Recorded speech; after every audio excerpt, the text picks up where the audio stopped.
Chicago. We'll see you around. See you around. Got your bottom dollar. You lose your blues. This program was recorded on Monday, January 19th, in the year of our Lord 2015. The opinions expressed by the participants in the following program do not necessarily represent those of this station or its management. Or anybody else.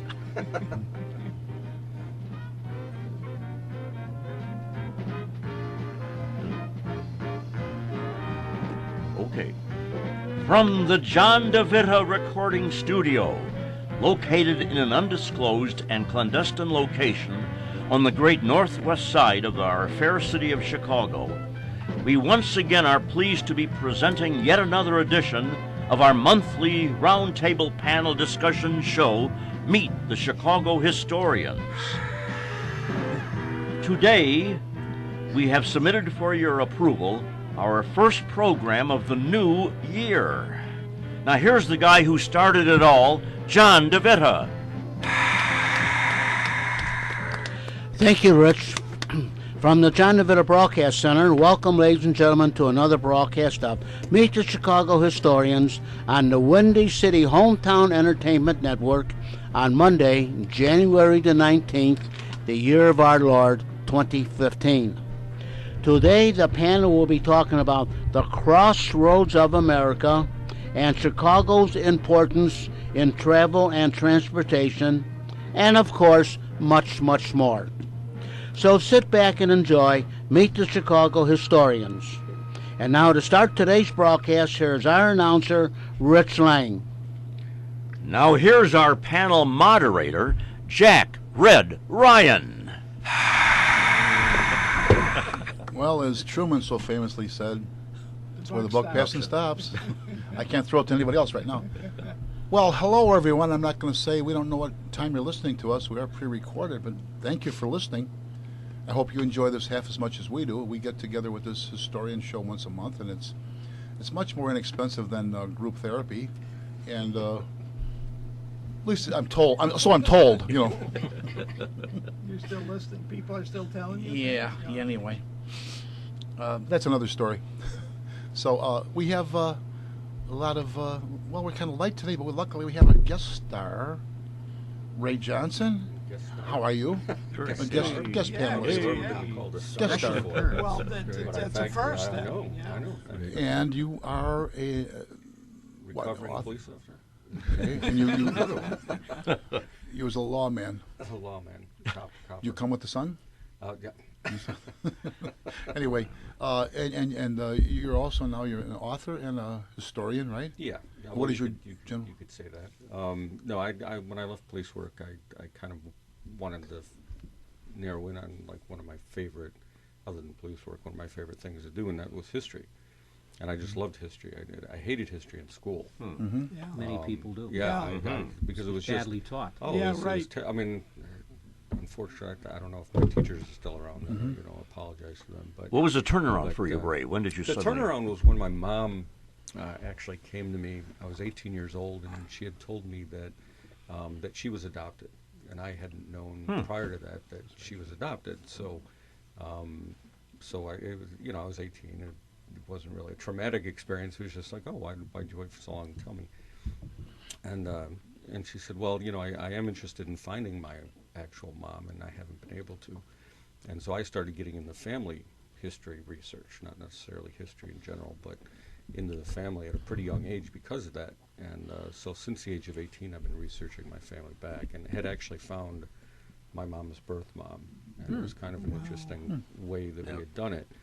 It was long, way before 9/11, and I had she had accidentally, and it's just a comedy of coincidences that went on. She had found a brother of hers. She worked as a nurse in a hospital, and she had an old family Bible that her grandmother had given her. Of her real family. Of her real family. And so in the family Bible was her birth mom's actual name and a date of birth, which made it a little bit easier. But it was Mary Maloney, not Mary, Mildred Maloney. Her father's name was Edward, and of course, this was pre-internet, everything you had to do manually and walk around or look in the phone book, and there were no listings. And so I had, as I was researching my family history, I realized that, I came across something called the Social Security Death Index, which at that point was on CDs. And they were at the Mormon Church in Naperville, which they have. The Mormon Church has a family history center. And in the Family History Center, I noticed this binder, and it said Social Security Death Index. And I inquired what that was, and they said, well, it was anyone who's ever had a Social Security number and died, they keep a record of that so that people don't use deceased people's Social Security numbers. And it was a way for businesses. It was open to the public. Businesses could check. Could cross-check on this deceased list, and that's the reason for it. And I said, well, how often is it updated? And they said about every 3 months. So, and there were birthdays on there, and then there were death dates. And of course, I looked up my grandmother's birth or name and birth date, and I couldn't find it. So I assumed that she may still be alive. So that's when I had gotten with my mom's brother, who they had found out about each other because she was working as a nurse in a hospital and had recognized some family names. As she was walking down the hallway, she heard these names keep coming out of this room, and she was like, okay, I have to. So she goes in there and they talk, and his name was Bruce Wiesinger. I'm sorry, what? Bruce Wiesinger. He was adopted as well, but she heard all these family names, and they put two and two together, and they figured out they were brother and sister. Well, I'd coupled with him to try to find their birth mom, and we couldn't find any listings for her anywhere, and there were a lot of Maloney's in the Chicago phone book. So Tons. what? Yeah. So what we did is we actually went to the Social Security office with a letter, and we said, we don't know if this woman's still alive. We don't know where she's living. We assume if she's alive, she's getting Social Security. Would you be willing to put this letter in with her next Social Security check? Yeah. And the woman, this is again pre-9/11, so the woman kind of looked around and was like, well, we're not supposed to do that, but leave the letter and I'll see what I can do. So we leave the letter, and a couple weeks later we got a phone call from her mom, and she found out she had 15 brothers and sisters that she'd never known. Whoa. Wow. Yeah. Well, it's a good Irish Catholic family, so. But Yeah. yeah, so that got me the history bug and doing the research, and of course, being a cop, I think investigation was just in my blood. So it was a way of continuing to do investigation. Donuts too, right? Just less, yeah. Well, I didn't. Hey, listen. Not go donuts. I refuse to go to a Dunkin' Donuts in a squad car. I wouldn't it's just do the it. coffee, not the donuts. I didn't want to. Yeah. But there's still a little leap from genealogy to historical events. Oh, absolutely. Because those, and the reason is those dates then that you were forced to memorize in school actually made a difference. Because then you find out, oh, I had a great-grandfather in the Civil War, and all of a sudden these battles become important because you want to find out what he did in the Civil War. So all the, it's like you're learning, but not, you don't know it. Yeah. It's Because soaking the in. years 1861 to 1865 then all of a sudden make a difference. Yeah. Or what people are doing. Because as you're researching, it's important to know what these people were doing during their lives and what sort of records would be generated based on what they were doing. So it's kind of like, okay, World War I. Well, you've got World War I draft cards. You've got, and so when you're looking over these draft cards, you're getting more information about World War I and the years and That all draft ties in with process what's and going on in the country exactly, at that time. exactly. It's all the peripheral information you It pick is. up. It is. Yeah. So that's how I kind of made the transition. Were you able to use much computer in your work, or was this? Well, previous to when I started doing work, no, there really was no computers to speak of. Nothing that anyone had personally. So it was all legwork. But and in some ways it was easier that way, and in some ways it's more difficult. Like today, you couldn't walk into the Social Security Administration and say, "Could you put this in somebody's Social Security check?"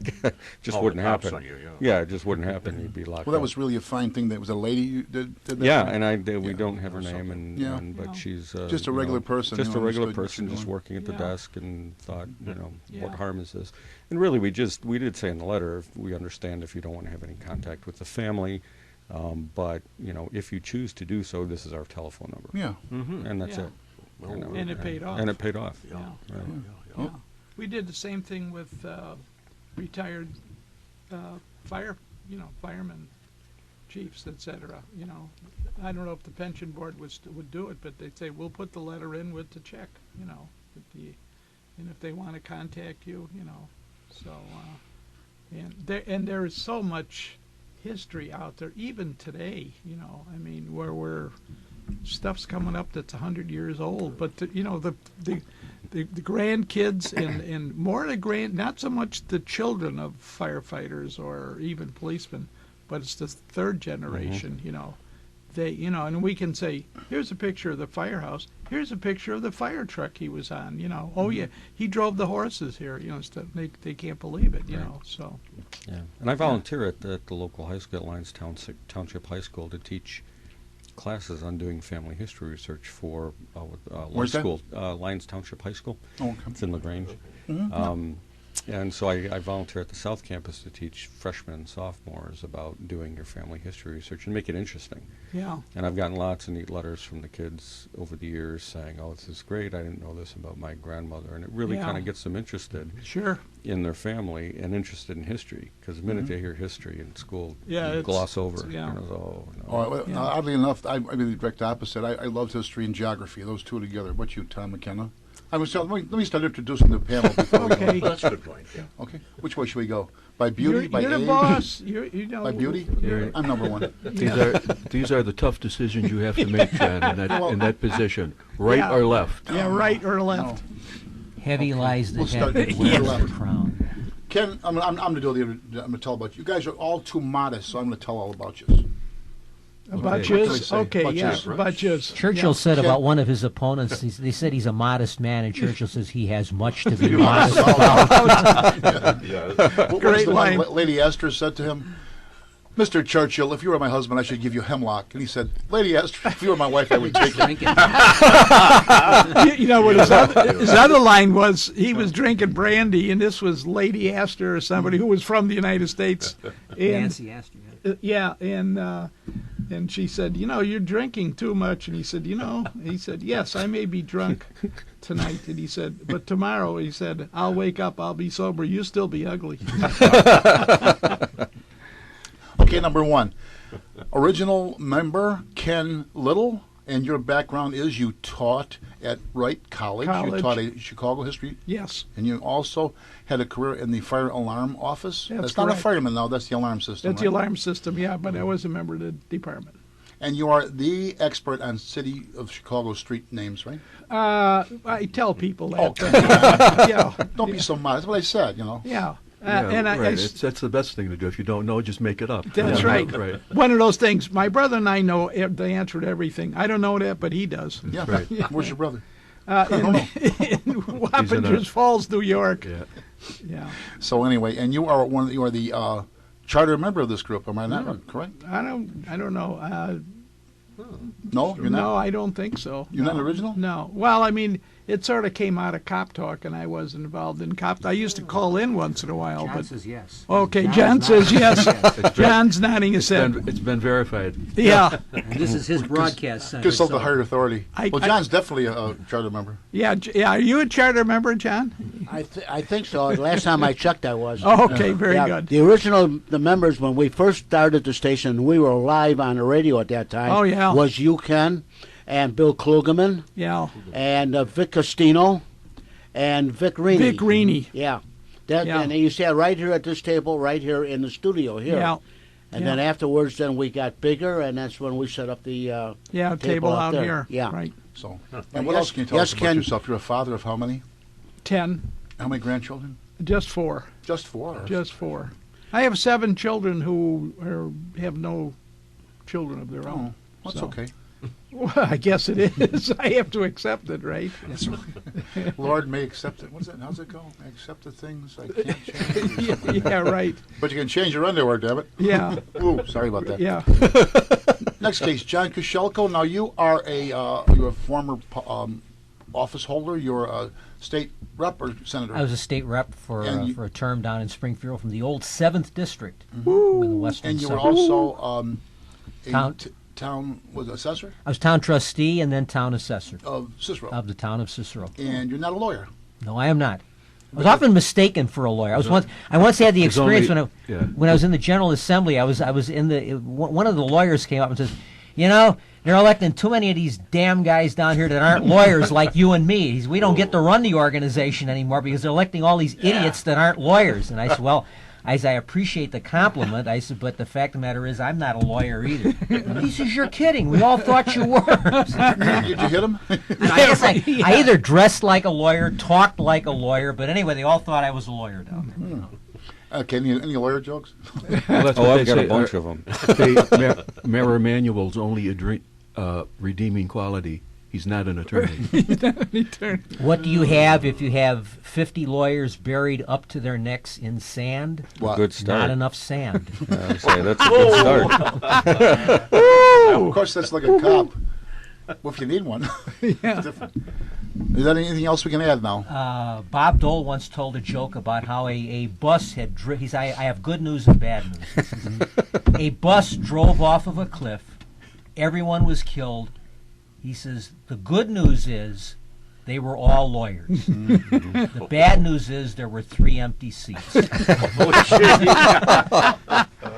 know, it's funny. The lawyers tell those jokes, too. They know all of Yeah, them. right. so. That's where I get all my Yeah, stories are from attorneys. From attorneys. Right. And Rich Lang, you are our announcer, but you're not just You an are correct, announcer. sir. You have a real tradition. You taught history at the college level, Yeah, in Nebraska for a short while, yeah. and what else? Well, you teach. You Longtime come student here- of Ken Little's Chicago history class at Wright College.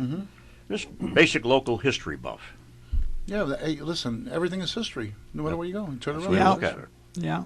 Yesterday is history. Yeah. You know. Well, that's right. Made fresh every day. Yeah. Made fresh every day. People like me And, have lived through so much of it. Yeah. You better All believe of it. us. Yeah. And the approach to history that turns everybody off is actually called the dry as dust approach to history.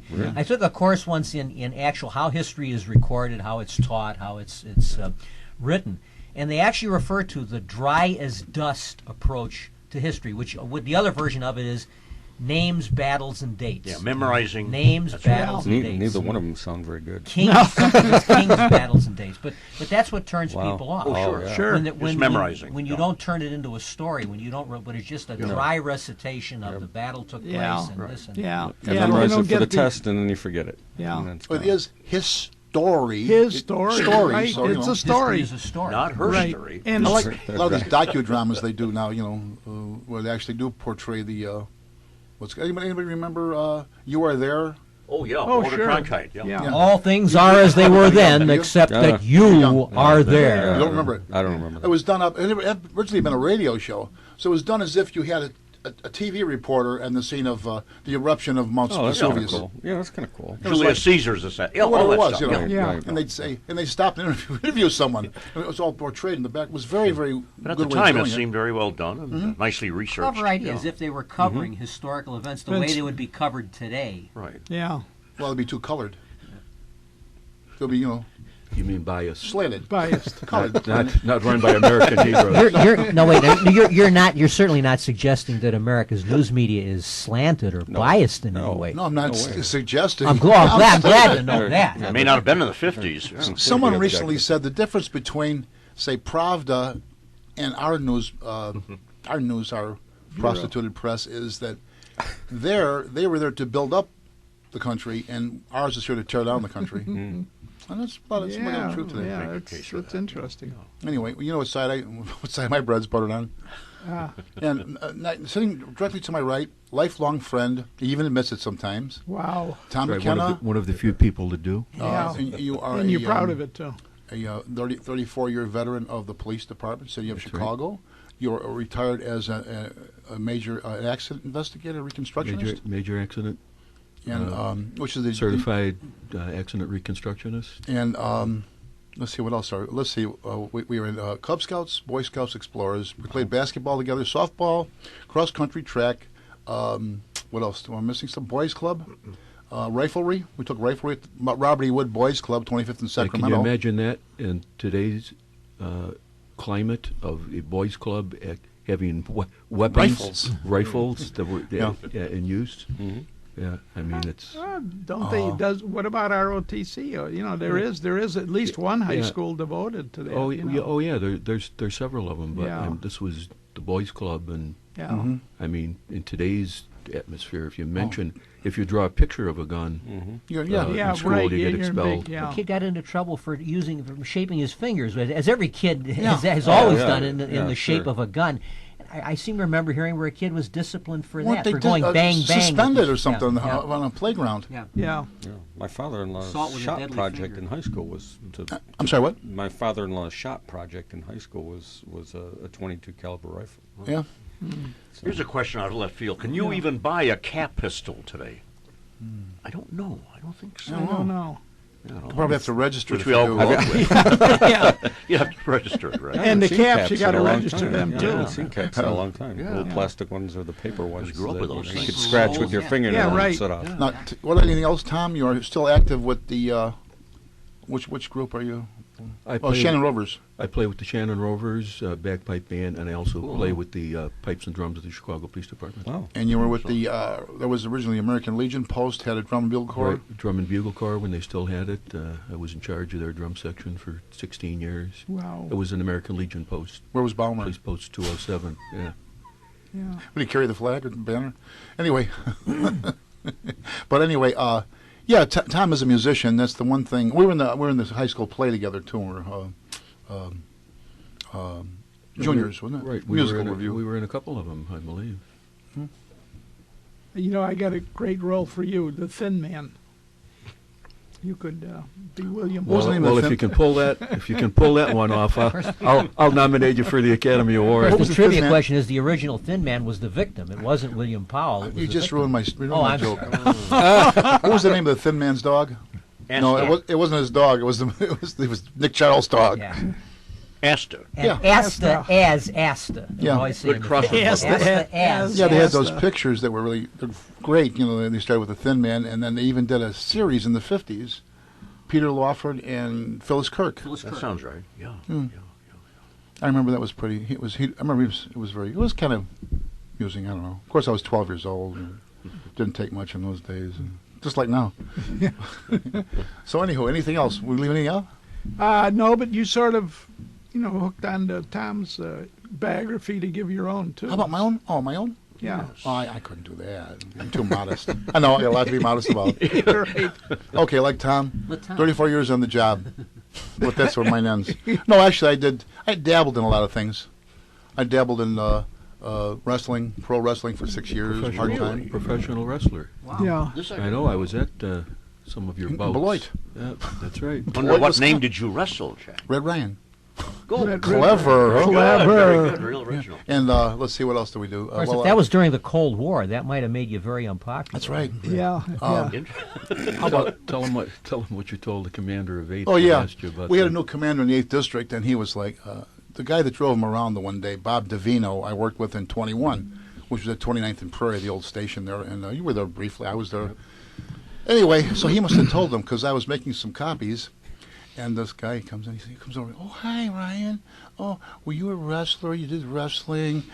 Where did you wrestle? What did you weigh? What was your name? And then he says, oh, by the way, is that stuff phony or what? I said, let me put it to this way, Commander. It's the second phoniest profession I was ever associated with. and he says, what was the first? Yeah. And he was serious. So, Yeah. Yeah. Yeah, that's why that guy's nickname was Mr. Rogers.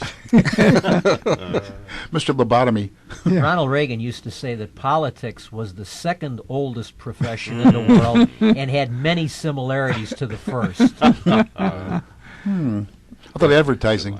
That's like when someone calls a politician a whore. Somebody says, "Don't ever say that around me. That's an insult to every whore I've ever met in my life." Yeah. That, of course, the denotative and connotative meanings of words, because it's a perfectly good word, and it's just we get off on one. That's why I like to say public official, elected official, or something like that. Right, John? Nobody even to. Okay, how much do you make when you were there? Almost as much as you get here, Getting right? back to Ronald Reagan. Almost as much as you get here. I understand our salary went up. It's gone Yeah, up double. 20% or 50%. Double. On holiday. Oh, that's right. Yeah. That's Getting right. back to Ronald Reagan, Get, what was yeah, that? we'll get a bonus. Yeah. Ronald Reagan, you say? You were getting back to Ronald Reagan. Well, his birthday is coming up. His birthday is in the month of February, along with George Washington and Abraham Lincoln. So we have three Wow. great presidents born in the month. And our one, she's missing today, at a family emergency. Jeanette, her birthday is next month also. We're going to bring a cake. Don't tell her anybody. No. Hope she shows up. Oh, she should. Yeah. Yeah. Well, I'll bring the cake anyway. Okay. What flavor? Whatever you want. Okay. It Just is a little it is- footnote that we're approaching the 100th anniversary of the Eastland disaster. Yes. One wonders Yes. what's going to happen locally. I hope there's quite a bit. I've actually been somewhat involved. I was talking with one of the young lady at the Cicero Town Hall that does special events, and we were already talking about our involvement because Cicero is And you're of so course, directly deeply involved in because so many of those who died were from Cicero. It was Western Electric, which Right. was the great Cicero manufacturing giant of the 20th century. And it's coming up this year in July 2015, from July of 1915 when the Eastland went down. I understand they're refurbishing the memorial plaque that exists in Chicago on the bank of the Chicago River where it took place. So they're going to have a ceremony on or about the day of the actual sinking, and we hope to be involved in that. And the town has a historical marker to commemorate the town's involvement in it on Cermak Road. When was that? What was the date? Do you know? I'm gonna say roughly the 20th of July. It's That gonna may be not some be nice- exact. It was the 20th, 15th. 22nd. It was It's the the 15th, 15th. July Yeah, it was 15th. in 1915 Right. that it took place, and it was of course happened the same year, of course, as the Lusitania, because the Lusitania went down on May the 7th of 1915. So you have these two maritime disasters: one in the Atlantic Ocean, one on Lake Michigan or on a river, the river abutting the lake. So it was an internal loss, but tremendous loss of life. And we were talking about the fact that my parish, St. Mary of Chenstohova, I've seen pictures in which they would have multiple funerals. They would have 3, 4, 5 caskets in the nave of the church, simultaneously, because the numbers were just so great that they couldn't have individual services for each person. Wasn't it the single event that had the greatest loss of life in the city, much more than the fire, of course, that sort of thing? I think it is more Yeah, than it the is. fire. Oh, yeah. Yeah. Well, the fire was Iroquois. only about 300. Iroquois was a little over 600. Eastland, Eastland was 844. 800 Yeah, plus 844. Eastland. How about Is Iroquois that Theater fire? Pardon? What Iroquois Theater? 1903. A little over 1903. 600. Was Yeah. it? Yeah. Yeah. It was December 30th, 1903. Yeah. What year? The end of the Iroquois, year. 1903. 06. 1903. Yeah. Three. Speaking Right. of that, there is a Eastland Historical Society, and I'm a member. And the president, name is Ted Wackholz. He married into a family. He really probably didn't know anything about the Eastland, but the family, the grandmother had survived, was on the ship. And so he got involved, and he's going to give a talk at the Academy, Fire Academy, and I'm not sure exactly when, but it's coming up. And also my one daughter works at the Riverside, North Riverside Library, and she has booked him, and he is, and a couple of other people, I think it's sort of a 2 or 3 people, and they're going to give a talk on, and with slides, etc. And they've done a very, very good historic job of resurrecting information on it. In fact, I'm doing research on the fire department. The fire department, never really gave they gave honorable mention, but they never really gave a report on the fire. I've checked. I've got the annual reports and the general orders, and they really but they did give out some honorable mentions, and I'm going to list Something about the Iroquois fire? No, the Eastland. The Chicago fire? Oh, the Eastland fire. Yeah. Oh, no, and there wasn't I- a fire on the You Eastland. mean the sinking of these? You mean the Well, the sinking? sinking, of yeah. Oh, okay. 'cause Yeah, you said but- fire. I but- thought you were. To what extent No, was the no. fire About the department Iroquois. involved with the Eastland? Well, Is rescue. Well, Rescue. rescue, rescue, rescue sure. work. Yeah, rescue, sure. In fact, it was not an extra alarm fire, as far as we know. It was a box alarm, and in those days, 1915, majority of all the fire equipment was horse-drawn. Sure.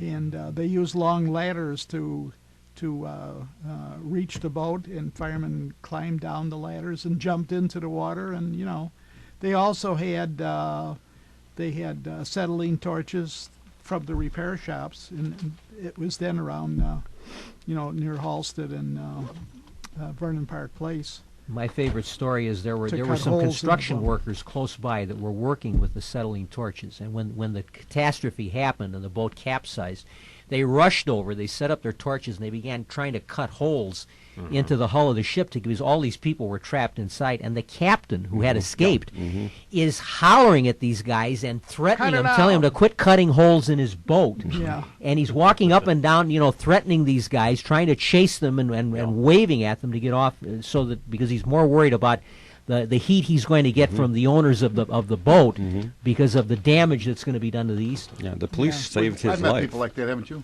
The police, yes. the Chicago police actually saved the captain's life because when he was doing that, there was a mob starting to get together. took They were excep- that they were took exception to gonna what he lynch was this guy. doing. Follow Yeah. up with the And the story. police had to arrest Yeah. him to get him out of To there get him before out. he was killed.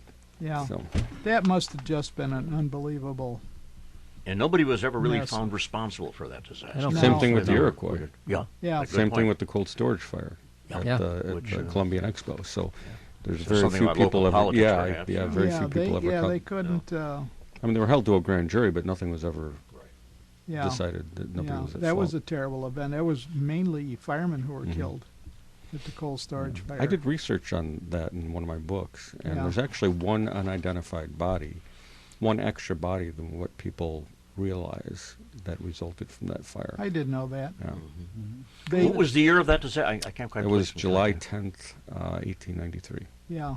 Same time as the The Columbia. record Interesting. we have is there were 4 Colombian firemen, 8 Yes, 8 Chicago fire. 8 Chicago firemen, and 3 civilians. civilians. One of them being the building engineer. Right, and that that's should make 15. 15 Yeah. bodies, but there's 16. Really? Because I traced each one of the victims to their burial spot. Oh. And then when you get to Oakwoods, where it's supposedly the 6 of the I mean, they had them identified. They just didn't know who was who, Who was because they're who. so badly Yeah. burned that their names were inscribed and they were buried under the monument at Oakwoods.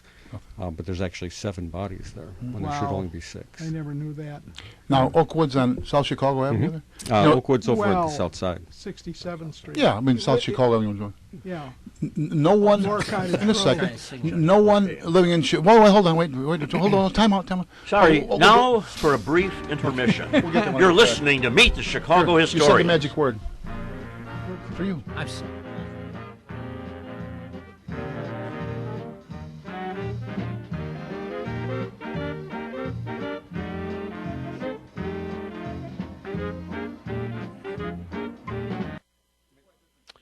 Hey, friends.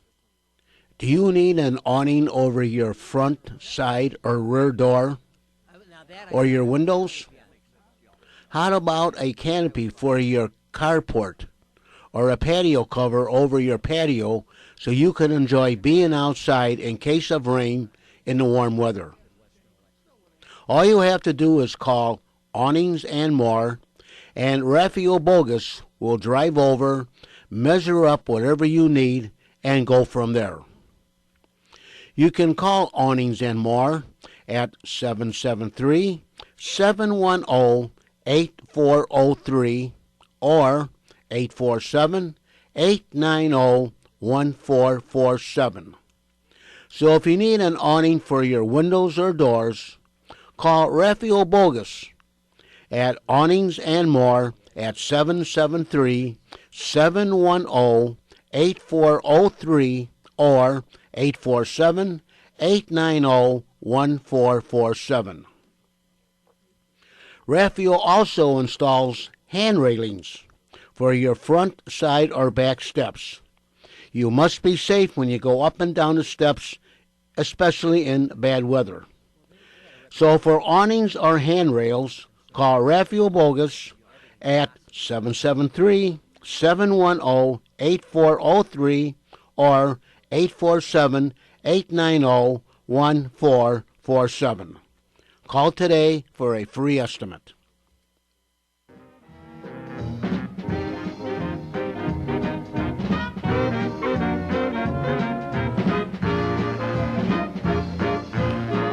Now, back to our special edition of Meet the Chicago Historians.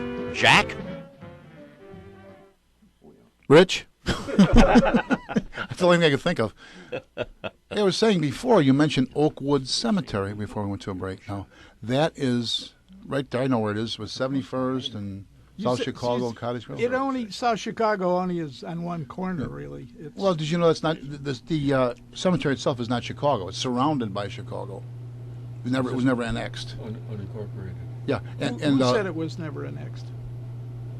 Oakwood Cemetery, they were talking about it at the club. Really? the club. Yeah. Oh, and another thing is, Oh, I'm sure it was Supposedly annexed. the I'm sure it was. cemetery in Mount Greenwood too was never. right? Yeah. No, Really? that is not in the city. Well, it's the same thing. It's surrounded by, but it's not. Then another thing is, Jeez. no one living in Chicago can be buried there because they're living. That's right. Da, da, da, da, da, da. I was trying to hold up for that. That's Yeah. Right. that's Jack Ryan. Yeah. Jack Ryan. Would you where did do they you bury still this? admit to Yeah. being a? Yeah, go ahead. We tend to ask during the show if he I'm- still I'm- admits to I'm, being. I'm questioning myself as we go. I'll let you know at the end of the show. What were you saying, Gary? I'm just going to say, where do they bury the survivors? That's right. Yeah. Well, you never can tell these days. They bury the survivors. So anyway, Kurt, we try to get to this recent history, we also known as current events. And where should we go first? Why don't we How about- listen to what Mr. Johnson has to say about What- his about books, what? etc.? Well, you said you wrote a book. Well, current events, I try not to pay attention to. Well, They no, irritate me slightly. They become history. What, Yeah, I know. What history book did you write? Because I've written on the fire department. There were, you know. Oh, okay. Because Yeah. I'd Oh, yeah, go ahead. the two books that I've read, I'm working on a couple now, but the first one I'd written, it was kind of funny when I left police work, and the reason I'd left, I'd actually taken it over. I didn't have 34 years on the job. I was actually in a shooting in 2003, had to kill someone in the line of duty. Oops. And then it was 3 months afterwards I started having strange things going on psychologically, which I Wow. didn't realize would After happen. 3 months. Yeah, after 3 months. Interesting. It was the oddest thing. I was driving down 294. We were really busy. I was in the gang narcotics unit, and so we had been really, really busy right after the shooting.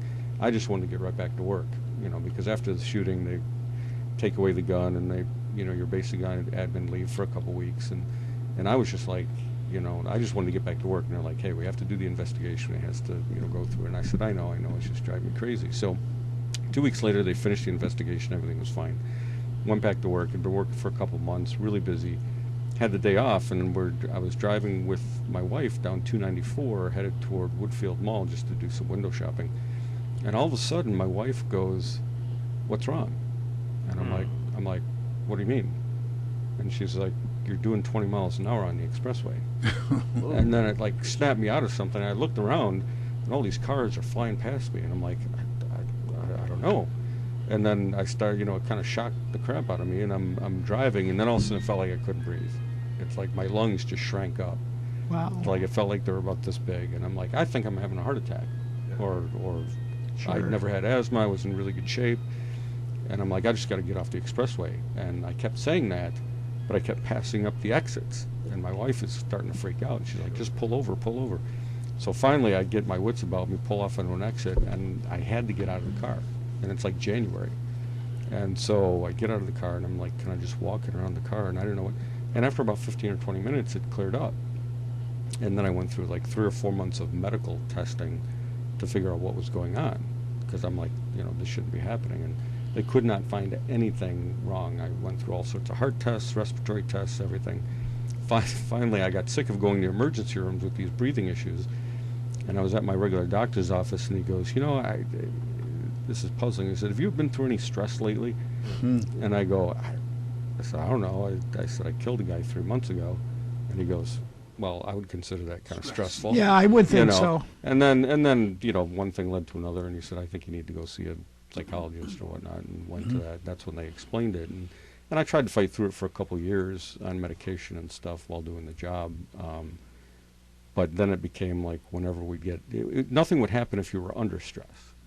It was the weirdest thing in the world. It's like you could be under stress and be fine. It was when you weren't under stress that your brain kind of took over and hit you with these things like breathing problems. But I did notice that when you were under stress, I didn't have any memory of what I was doing. When we do a search warrant, and I taught firearms, I taught use of force. I taught people what to do following a shooting or right up into a shooting. Of course, never been involved in one myself, but I'm teaching others how to do it. And I'd go through a search warrant, and I'd come to the end of it, and I wouldn't even have my gun out. And I'm like, no, this is, something's got to be, I can't. I said, I could handle if I get shot or killed, but I would not be able to handle it if I got someone else killed because of this.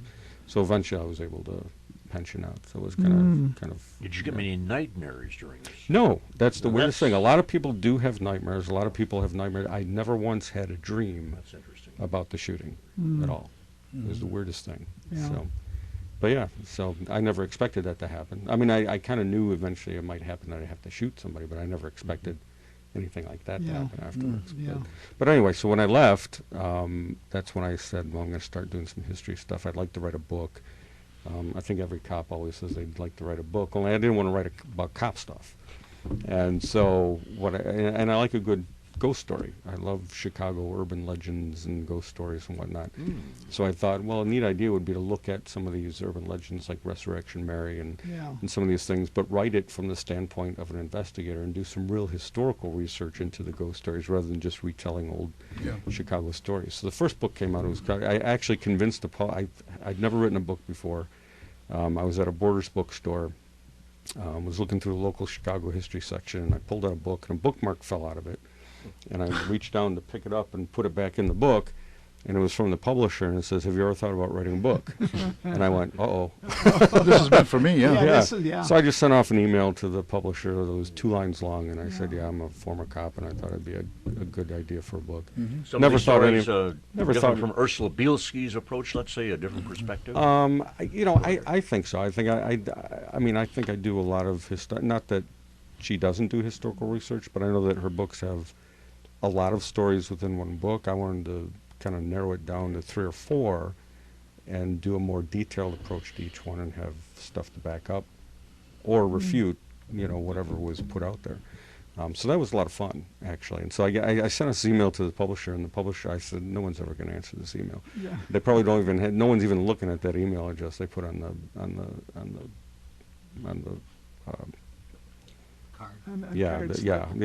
bookmark. Thank you. And the I next, got all these dates and everything.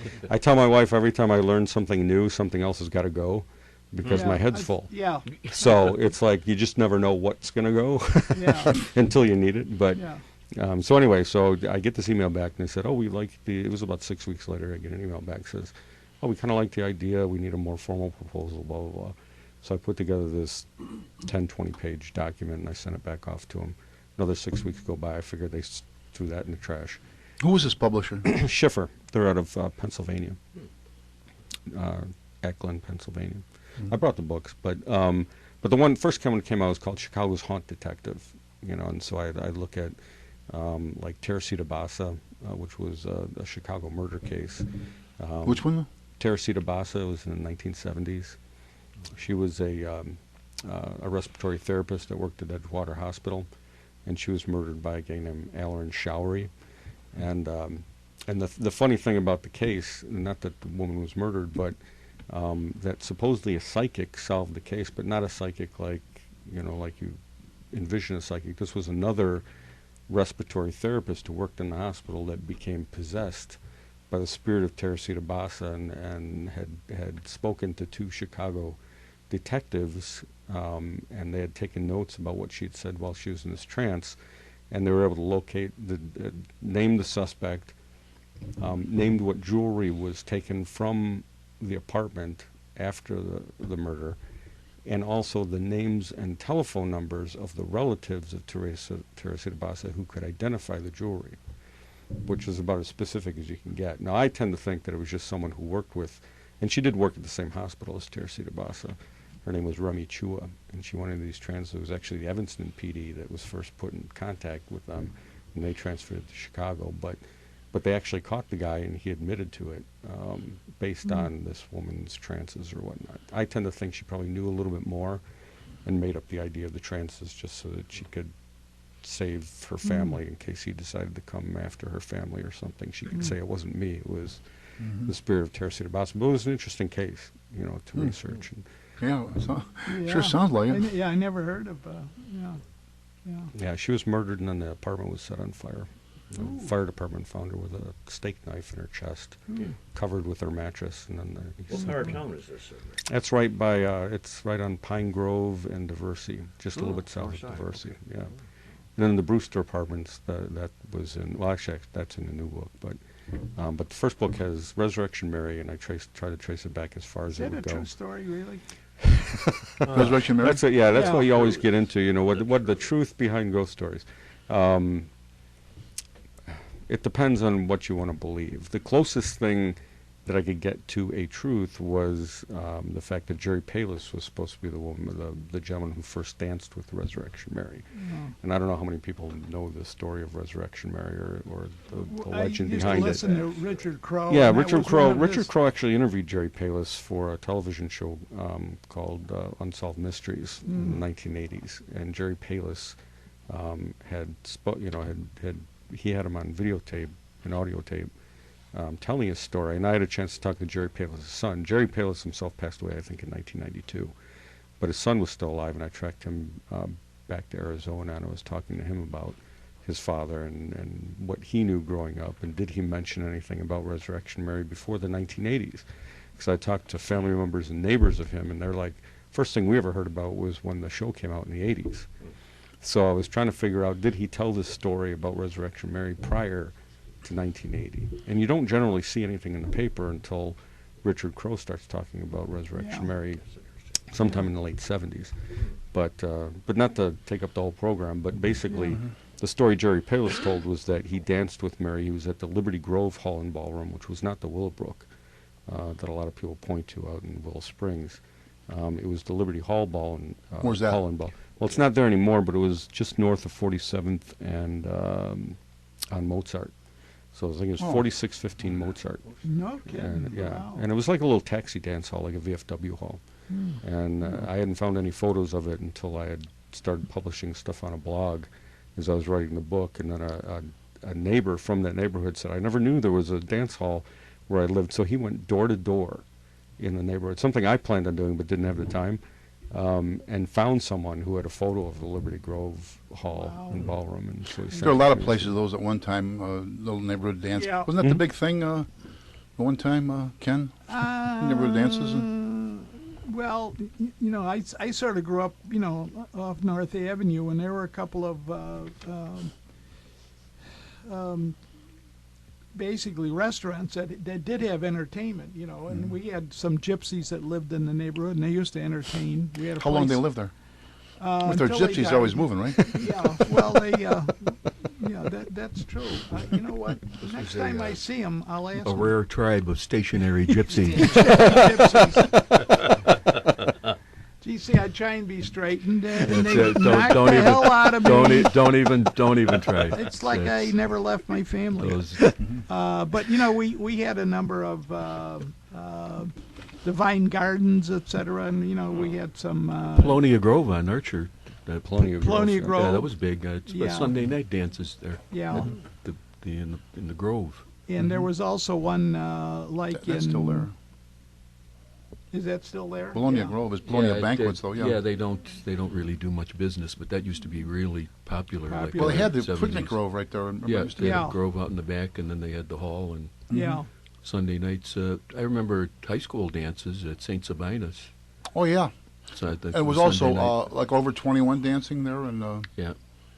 that was well known. My sister's day and before that, and Organizations would have VFW halls, Legion Right. halls, Right. civic groups that Sons had of Italy. would, And would churches. have their and churches, I church remember halls. I went to a retirement promotion party rather at 48th and Paulina, and I can't, you know, was connected, I guess, with the church, and yeah, they were. Well, I wouldn't say that popular, but they were around, you know. So No.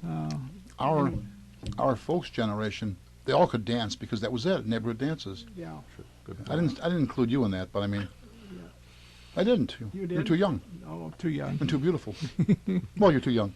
too young anyway. All this in the days before television. That changed. Yeah, yeah. Beer gardens, Well, nightclubs. you know that really sounds interesting. How'd you get involved with the Columbian Exposition? Was You that- know, it was always I've just always been interested in it, but I thought it was I just thought it was such a great and important part of Chicago, not even Chicago history, but of the U.S. and US. world Oh, yeah, history. good point. Sure. And I was just shocked by how many people lived in Chicago and knew nothing about it. In fact, I did a private tour for DePaul University down at Jackson Park. You know, in conjunction with the tours, they contacted me and said, "Would you be willing to do a free tour for this?" I said, "That's fine. We do free tours all the time." And so I brought. There were about 30 DePaul college students in the tour, and I'd asked before the tour if anyone knew anything about or had ever heard of the Columbian Exposition, and 2 of the 30 DePaul students raised their hand.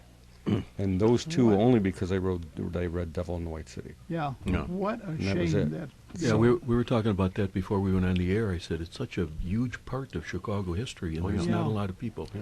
I mean, it really brought the world to Chicago. Mhm. Absolutely. It's the One third star star on on the the Chicago flag. flag for Yeah. Well, it started out as the Yeah. second star on the Chicago flag. When the flag first came out, it only had 2 stars, and the stars were for the Chicago Fire and the Columbian Exposition. That Well, was it. Fort Dearborn. But they added It was Fort Fort Dearborn Dearborn later. Yeah, You later. can't call it a massacre anymore. I'm No more sorry. massacre. Oh, Yeah, it was a You massacre. still call it a fort? Is that? What was the acceptable to call it? skirmish?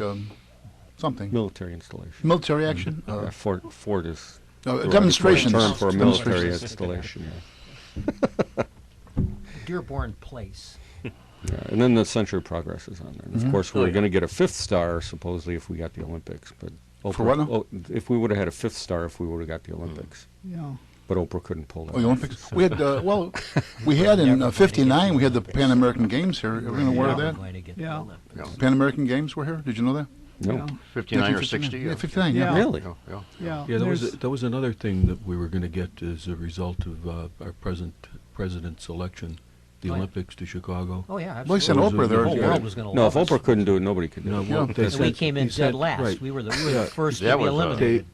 That Our was- first lady gave a very rousing speech about herself.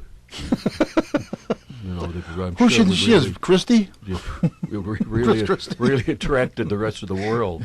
People were probably sitting there listening. Who is this again? And why is she talking about herself? Yeah. All right, write this down. Chicago. Now put a line through it. Yeah. Well, it didn't seem like anyone from Chicago wanted the Olympics here. Trade unions.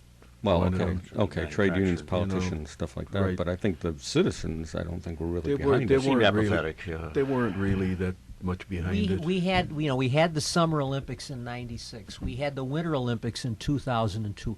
London had the Olympics in that era, and for most of the rest of the world, the United States and the United Kingdom are practically the same country. And the idea that they were going to give an Anglo-Saxon nation the Olympics again, Right. that was just never was going to happen. I always thought it was a ridiculous idea, and it was proven by the fact that Chicago was the first to be eliminated right. of the finalists.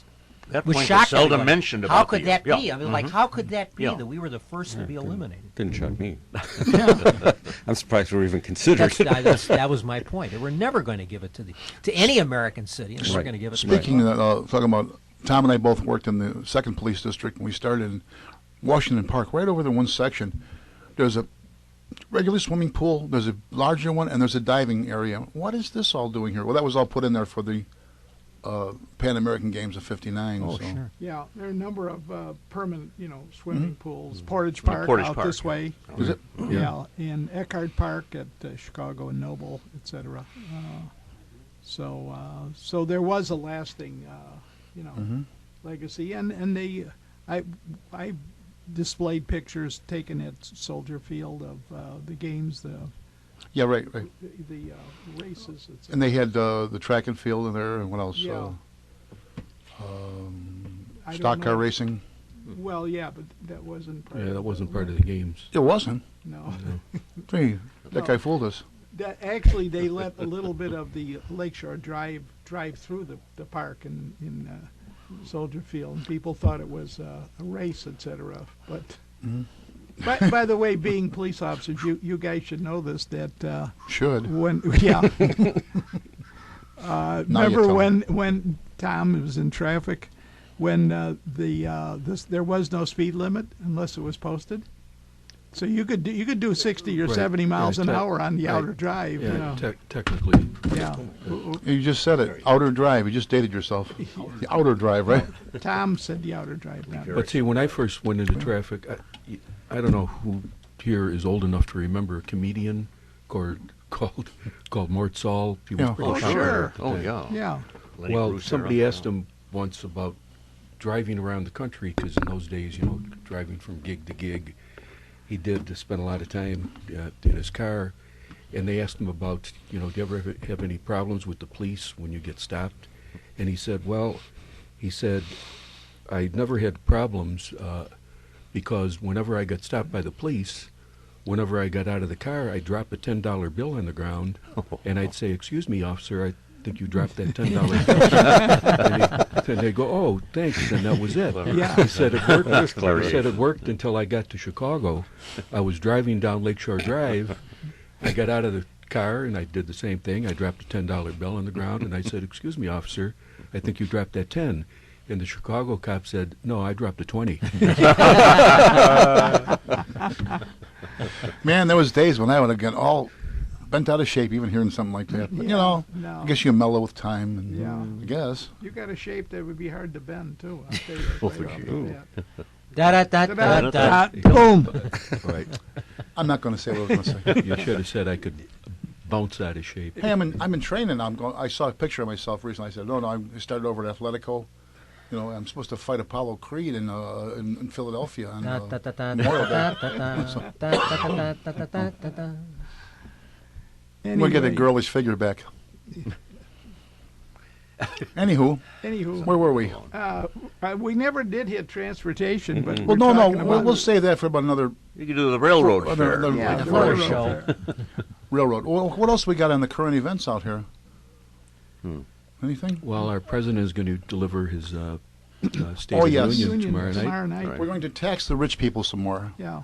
Yeah, that's what a unique position for a Democratic president. Not that we'll Let's ever. just raise We're taxes. going to raise taxes. It's Yeah. it's On the novel. rich people. Yeah, But see, that's- there's a no-lose situation for him because he can propose this and the Congress can vote it down. They can say, see, they're protecting those rich people. Yeah. That's those Republicans protecting those rich people.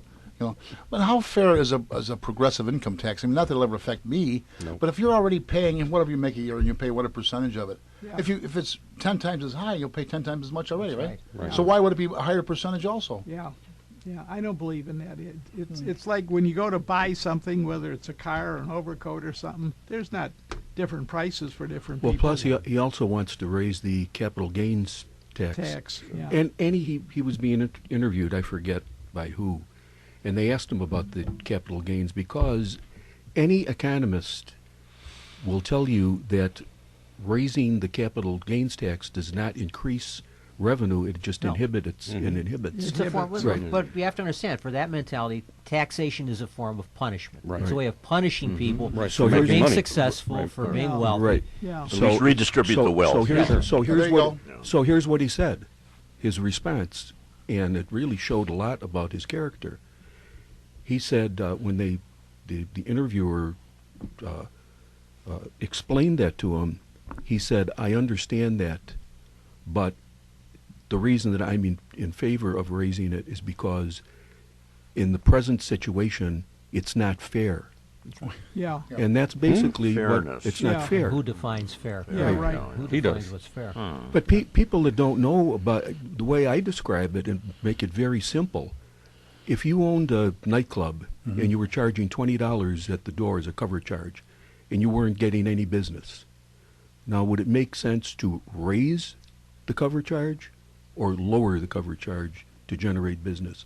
And anyone that has an active brain cell knows you I know it was gonna you be- lower it because it would be crazy if you're not getting business at $20 to Yeah, raise it. right. The rates change from year to year, but a rough rule of thumb: the top 1% of earners are paying about 20% of all the income taxes. The top 10% are paying about 50% Right. of all the income taxes, and the top 50% are paying 100% of all the income tax. 'Cause roughly half the people in the country don't pay income tax Right. anymore. But the thing is, what people don't understand, it's not a zero-sum game. It isn't, if you are making 100,000 and I'm making 40,000, by lowering your income to 90,000 doesn't Doesn't mean mine's help. going up. That's right. No. That's right. And it may even mean mine's going down because you are doing worse. Right. You know, so And we're not competitive. I mean, our the taxes that we levy on business and industry are among the worst in the world. We're becoming one of the most uncompetitive countries Yeah. in a very competitive global economy because it's easy. Country of England, for example, which years ago had a reputation for being a high tax country, and industry was fleeing England. Now industry is going to England because the conservatives have lowered the tax rates, and it's more attractive to establish a business there than it is in the United States. Now I heard too, as far as manufacturing goes, they could handle the wages, but it's the taxation on manufacturing that drove them away. Yeah. Is it time yet, John? Yes, it is. Oh, how about that? How about that? Da-da-da-da-da-da. You're listening to Meet the Chicago Historians, and we thank you for it. We'll be right back. Fire question. Yeah, we do have fun like this.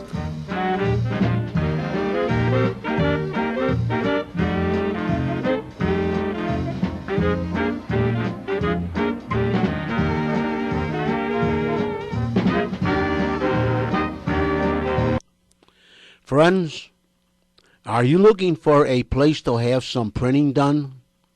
Well, I have the right place for you to go, and that is the printing store in Oak Park, Illinois. Call or see Phil Berry at 621 Madison Street in Oak Park, Illinois, or call 708-383-3638. Phil will sit down with you and help you plan whatever you need printed. Now, his products are brochures, booklets, business cards, catalogs, envelopes, letterheads, flyers, invitations, newsletters, notepads, menus, mailers, manuals, labels, posters, postcards, price lists, NCR forms, sell sheets, table tents, pocket folders, and presentation forms. And his services include 1 to 4 color offset printing, digital copying, high-speed copying, graphic designs, typesetting, laminating, foil stamping, die cutting, and imprinting. And he also has a complete bindery service, which includes booklets, cutting, scoring, folding, numbering, padding, and drilling.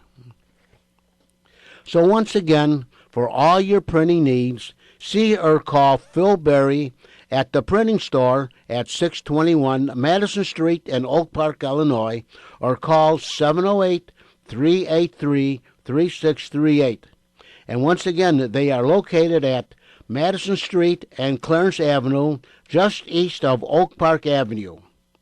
And it's at 621 Madison Street in Oak Park, or call 708-383-3638 and ask to speak to. Well, friends,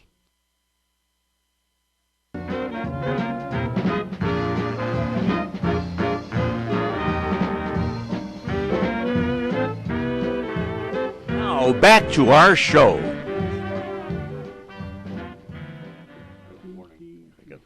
Warning shot. Warning shot. Introduce the big cheese. Jack. Jack? Oh, I was with that every time now. Very good, very good. Jack, That's a new one. Well, before we go any further, further or farther? Yeah, let's walk a little farther You before go we discuss this farther, any we'll go further. I'd farther. walk Okay. a mile for a Okay, change. before we go any further, we have to. This is Martin Luther King holiday, and just looking back and reflecting on the events, and we're going back now. How long is this? 47 years ago would have been. Something like that, yeah. And, yeah, because anyway, I do recall. Hindsight is always 20/20 when you look back on. We all know that marches that were created, any kind of march like that, ruffles people's feathers and gets them all angry. But when you look back now on what King was all about and talking, he wasn't talking about any sort of affirmative action and just job saving. It was like give everyone a chance, just a fair chance at a shot. Did anyone think that's a fair way to look at it? I mean, by your ability, not because you're whatever. Yeah, oh, sure, yeah. No, not like something silly like, oh, we didn't get any Academy Award nominations, or we have set-asides there too now. Is that supposed to be? Yeah. supposed to be. I know I was a rookie cop. 21-year-old, turned 21 in training, coming down the elevator at, was it 49 something Federal, 49? One of those right on Robert Taylor Home, 16-story ones with a classmate in the afternoon. I come on the job with Steve Yacco, 2 young white guys, and the kids are saying in the elevator, Dr. King's been killed. And I said, boys, don't be disrespectful, you know, like that. Well, it turned out it was true. So I remember that era very well. And somehow, just like with these riots today, what is the connection between going out and burning someplace down or getting a new colored television because someone has been, a leader has been murdered? Yeah. Is there, is there any? We found out in the, you were still in the academy then, I think, weren't you, Tom? Yep. Yep. The people we were arresting were the troublemakers already. The average person or the people who are working and trying to get along in life and improve themselves, they were out. Right. Well, what you're talking about, all this, violence after a certain incident makes no sense at all. But you really can't figure it out. I mean, I remember, and I tell people, when you think back on some of the bad situations you were in. This particular day, we were escorting fire ambulances because of this particular riot. We were heading to West Suburban Hospital. We looked up ahead, and we were actually leading the ambulance, and there was a huge crowd in the street, and you could tell they were all armed with bottles, bricks. And right as we went by, someone took a huge chunk of concrete, I don't even know where they got it, threw it right at my window. I was driving, missed it because I sped up enough, and it caved in the rear door.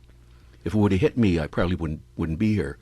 So people say to me, well, what were they doing that for? Why were they rioting? And I said, they were rioting because the Bulls just won the national championship. Yeah. Now, Yeah. go figure. Yeah. Yeah. Go figure. Yeah. Right. Yeah. Yeah. Let's push in a store window and take something or Now, whatever. when I was a kid when the White Sox clinched the pennant, playing the Cleveland Indians in 1959. September 22nd. And I can remember the biggest event that happened was that the fire commissioner turned on the air raid sirens. Right. Yeah. And there was all this big to-do in the news Yeah. about the fact that Fire Commissioner Quinn had turned on. But I don't recall that people were out looting, overturning cars, smashing windows, or attacking police cars when the White Sox clinched the pennant. That wasn't done in the 40s and 50s. When a city won a sports Celebrate event, is- the first thing that came to people's mind was not to go out and start a riot. I No. wonder where this tradition began. Why does it get so? Didn't Richie Daley said, "Oh, they're just celebrating a little or something"? One of the most disgraceful. Yeah, that was ridiculous. One of the most disgraceful things I remember seeing. You must have seen this on television. Right up around State and Division, in front of one of the joints there, some guy drunk just destroyed a taxi by jumping on it, and the police were there, and their boss told them pull them out or something. To let that happen like that, and to me, it was just like you're just throwing in the towel. Yeah. That was at a Bulls victory too. Mhm. Yeah. Strange. Yeah. But I remember another Bulls riot. When I was in major accident, we got a call to the county hospital, and the victim, seriously injured. The skin on his back of his legs and his butt was like scraped off almost down to the bone. What he was doing was, and you saw it,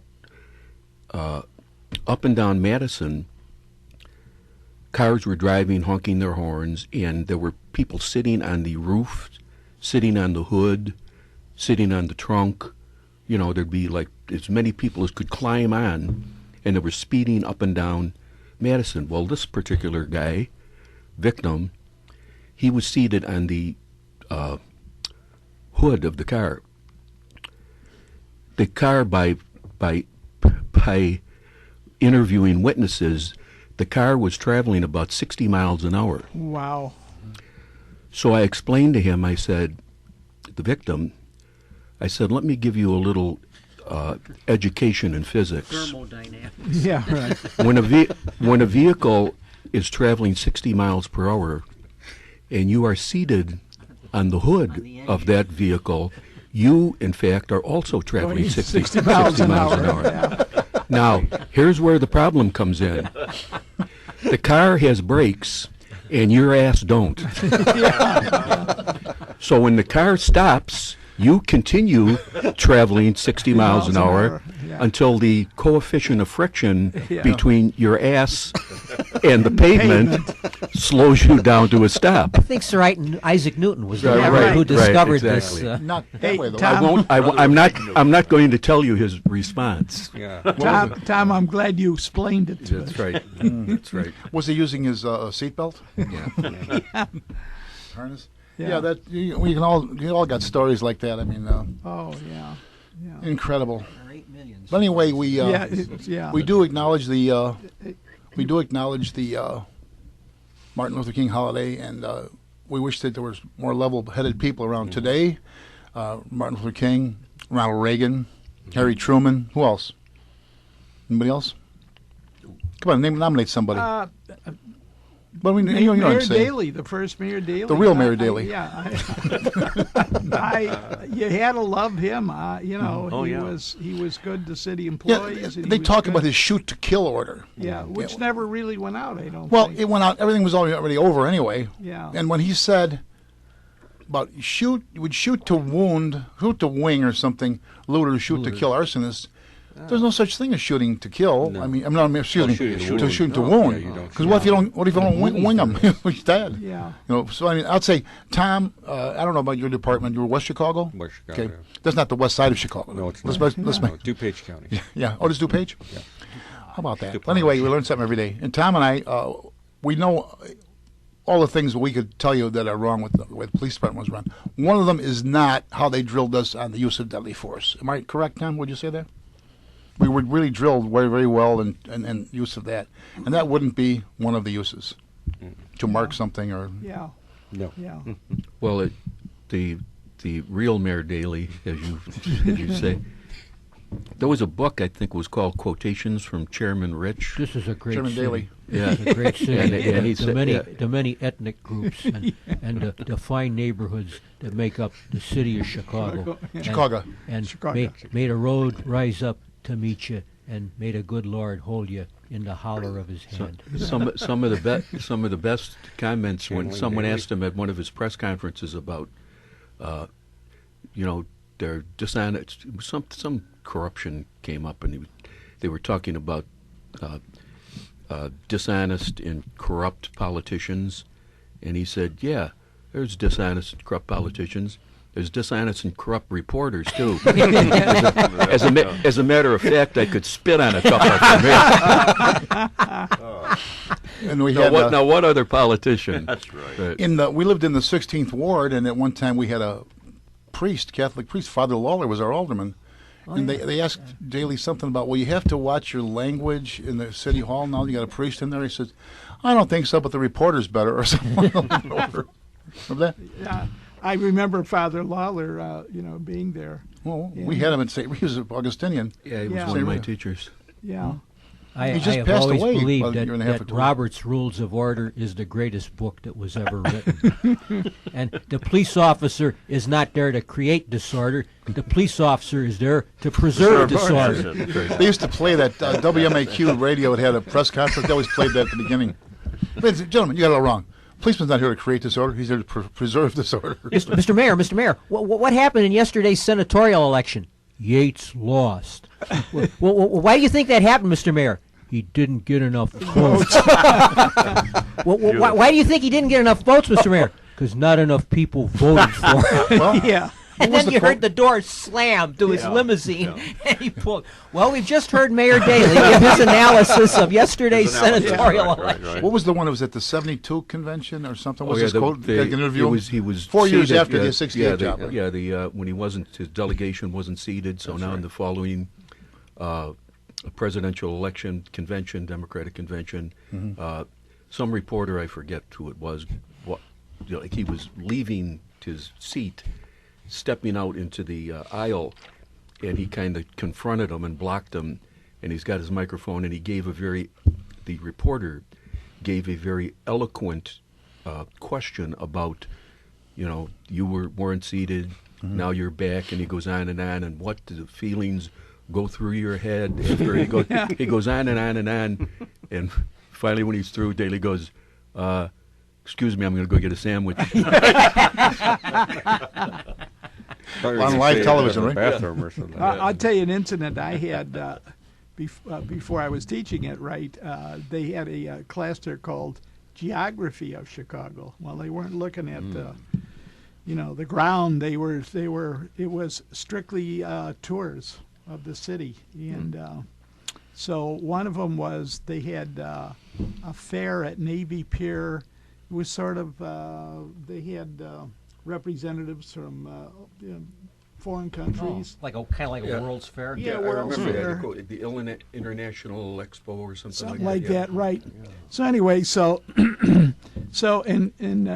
I had a station wagon, so I drove. We all piled on as many cars as we needed. Nobody on the hood. Nobody on On the hood. there might have been a couple, but they dropped off pretty quickly.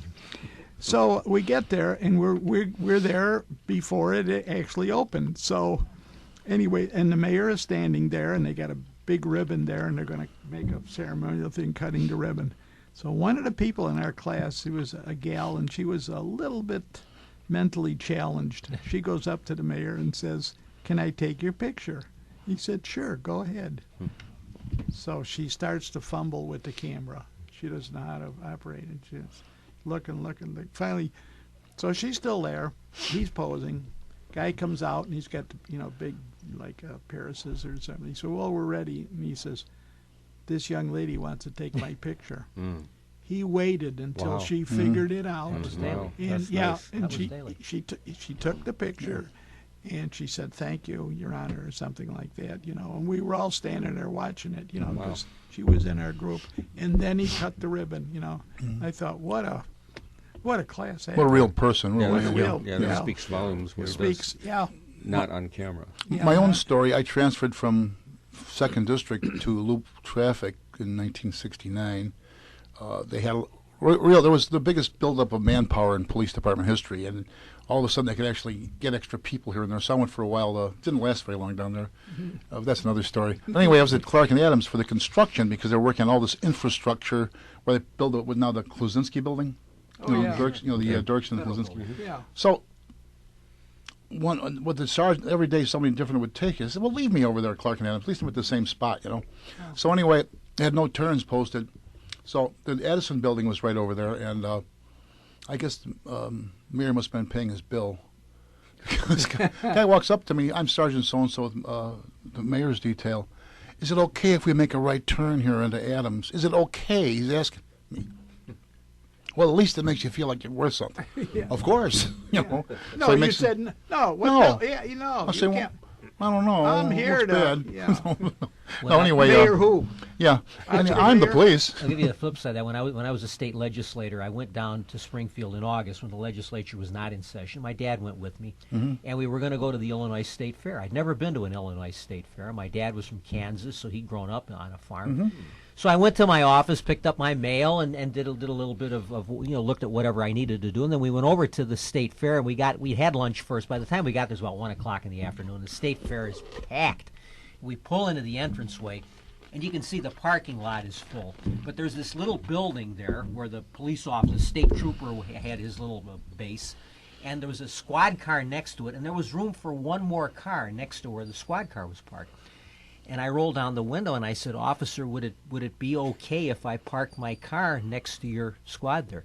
And he looked at and actually I had the official legislative plates. He says, "Sir, with those license plates, you can park anywhere you want to."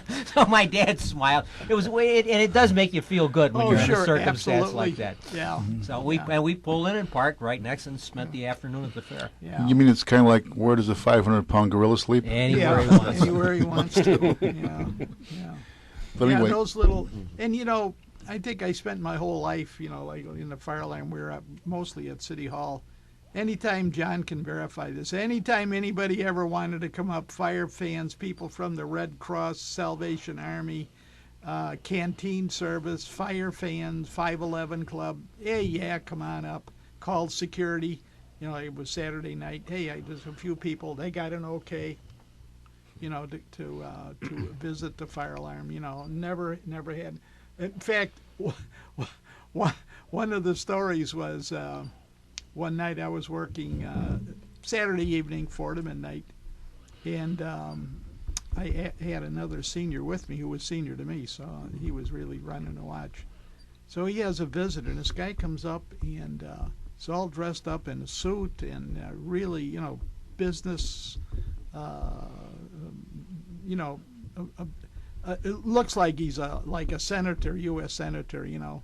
So anyway, he said, you know, when I came into the lobby, because the city hall's closed eventually, you know, at Saturday night, he said everybody, they had a 3-man detail there in the lobby, and he said they were all so nice to me. He said, gee, he said he had a sign in, you know, and he said one of the police officers took the they had a, you know, self-operating elevator. He took me up to the 6th floor, and he said he was so nice to me. So we didn't think anything of it. So when I was leaving, I saw one of the police officers there, and he said, what was Alderman, who was the guy from around County Hospital? Vito Marzullo? Vito Marzullo. He said, what was Alderman Vito Marzullo, what was he doing visiting the fire alarm? And I said, gee, I really don't know. I never told him this guy was from AT&T or something, you know. But they mistook him for, you know, he's visiting Saturday night, and, you know, he come in, he's got this overcoat and suit coat. May I have an okay to visit the fire alarm? Vito, there was we used to have the Confederation of Police at one time. Was kind of like the militant outfit. They called it, was in 1972 the ticket blitz. You know, everybody gets tickets. Oh. Which actually, they'll never admit it, but they actually worked very well. It lowered the traffic accident rate. There were more guns, more warrants, more DUIs, more, you know, you name it. Everything was more hot cars with occupants. But anyway, I digress. So anyway, he gets a ticket on his car for parking near a fire hydrant. He says in public, gee, it must have been 10 feet away. Hey, Vito, the ordinance says 15 feet. When you say that in the air, you know, Yeah. must have been 10 feet away. Well, you were doing your the real Mayor Daley's imitation. Chicago voices and accents. Vito had the classic Italian-American West Side accent. I remember John talked earlier about when I played in the Police Drum and Bugle Corps. We used to lead off a lot of parades, and the Columbus Day Parade, and Vito was the chairman of the parade. So all the dignitaries were up in front, so we stopped there. They played the national anthem, and then so Vito was introducing the dignitaries as they walked up on the reviewing stand, and Mayor Bolandic was the mayor at the time. So Vito says, and now I'd like to introduce the Honorable Michael Bolandic and his beautiful wife, Heather.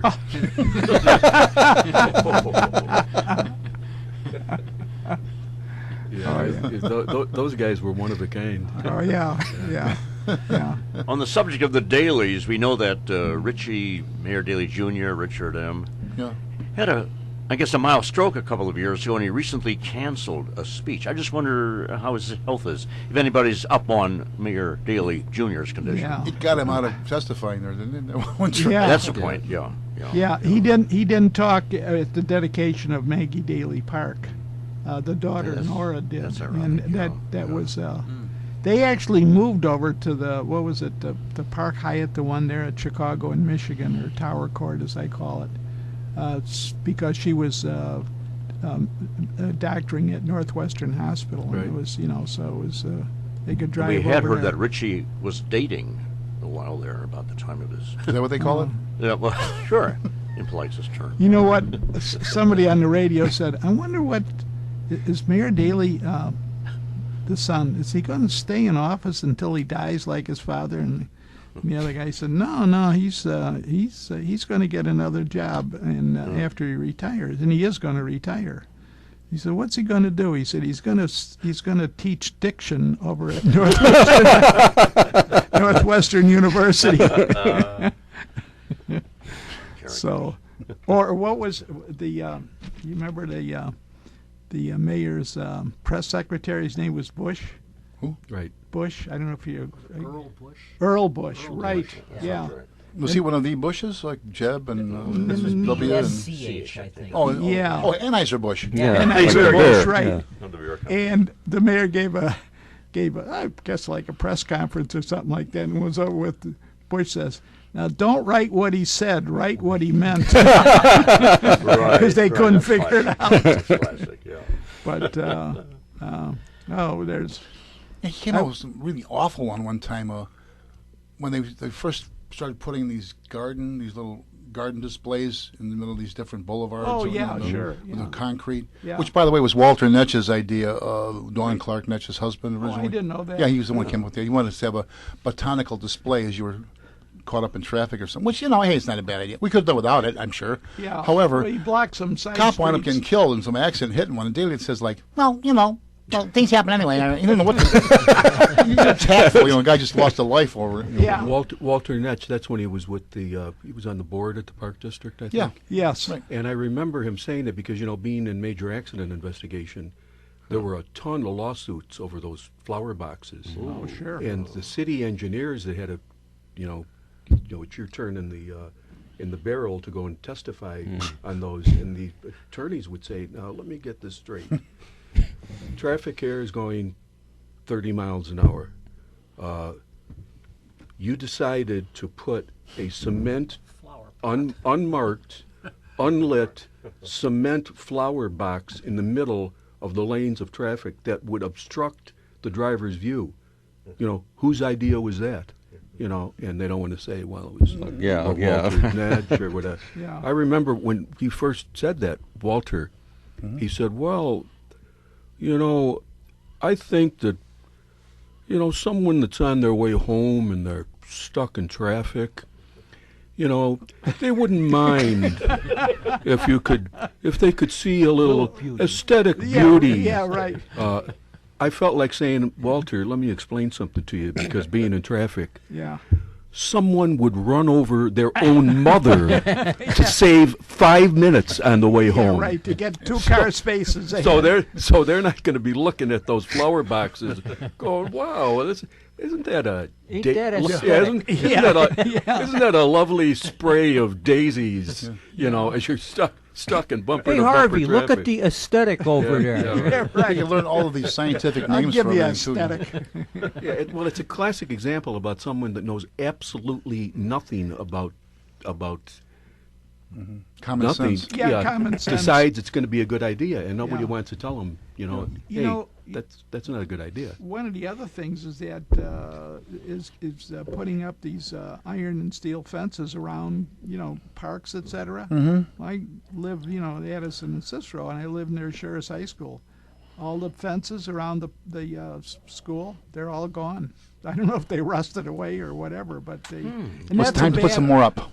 It's a bad idea, because if you do have to make a rescue, you only can come in from one way. Where if you have no fences, you can put the ladder up, wherever you need it. Well, they just originally put it around Porter's Park, didn't they? Well, it's few been years there, ago, yeah, yeah. it's been there, and that's still there. Yeah, I know. 'Cause Well, park is one thing, but a school is where you got people there. I gotta check Still on think of Schur's. Even Yeah, at night. yeah, yeah. There's Could've sworn it was still if there. you had an They're emergency gone. in there and a fire department had to get in there, I had like a- you said, they would have to go wherever there's an opening, Yeah. a gate or something. That's Yeah. very bad. Yeah. Very bad. yeah. I think they should have learned that from Our Lady of the Angels I'm fire. just going to say, and Yeah. I lived over for a while by St. Francis Xavier on Nelson Street, and they had tall fences, and I said, hey, that's a problem. They cut them down. They have a small fence. It's about 3 feet high, but you can step over it. You can. I can. I can't. You can't. Legs are too short. Okay. Well, then you use the entrance. Then you don't have to step over. What would you want to step over anyway for? No, maybe someone's walking their dog around there or something. No, we don't allow that. There's two things that I really get upset about in the city of Chicago. and one of them is these speed bumps that they have. Oh, I know. What a pain. Yeah. And they're the humps. other They're thing is humps. they Yeah, have they're these humps. circles, Humps, circles in the middle of an intersection. I just cannot see how anybody, especially insurance companies, allow them, because you take the fire department, you take that hook and ladder, who's a truck company with ladders to help rescue people out of a building. And they have to go around this thing here. I don't know, some of the companies like Truck 58, they've got that long truck. How can they go around that stuff? And the truck in Edgewater, Truck 47. Yeah. There are locations up there, that they can't, off of Bryn Mawr, off of Peterson, they can't go down the street. When I lived on Melvina Avenue, there was a squad car that was responding to a 10-1. That car went and hit a speed bump. I bet you that officer, and he must have really hit his head on the roof of that car, because he just flew over that thing. And you imagine, and John, you were talking about the Commissioner Quinn, and I remember one time he came to a 511 Club doings, and he says, "Why are people dying in fires?" And then when you sit and think about it, and then all of a sudden you see they got these speed bumps. Now you take Engine 94 for an example, Ken, because we all know where they're at. Where's that? It's over on. Grace and Menard. Yeah. Okay. You got, if they come down Melvina, going to Schmeiser School on a fire call or a rescue or something, they're coming down Melvina, they hit those speed bumps, it's slowing them down. Yeah. And why are people dying of fire? Because the fire department can't get to the scene of the fire as fast as they're supposed to. I had an incident one time in Beverly where we had an ambulance assist. We sent a truck from, 95th and Charles. 10 minutes went by. The people called and they said, the fire department's not here. So I called him, Englewood to truck 40, and he says, we're still trying to get in there because they had cul-de-saced all the neighborhood north and 95th Street's all cul-de-saced in. The only way they could come in was from 92nd and Western, or I think that was the only way. And then they had to work their way through, through cul-de-sacs. And we have to work our way to our commercial time. Oh, okay. We'll be right back after these messages of interest and importance. To cut you off there, boys. Well, that's okay.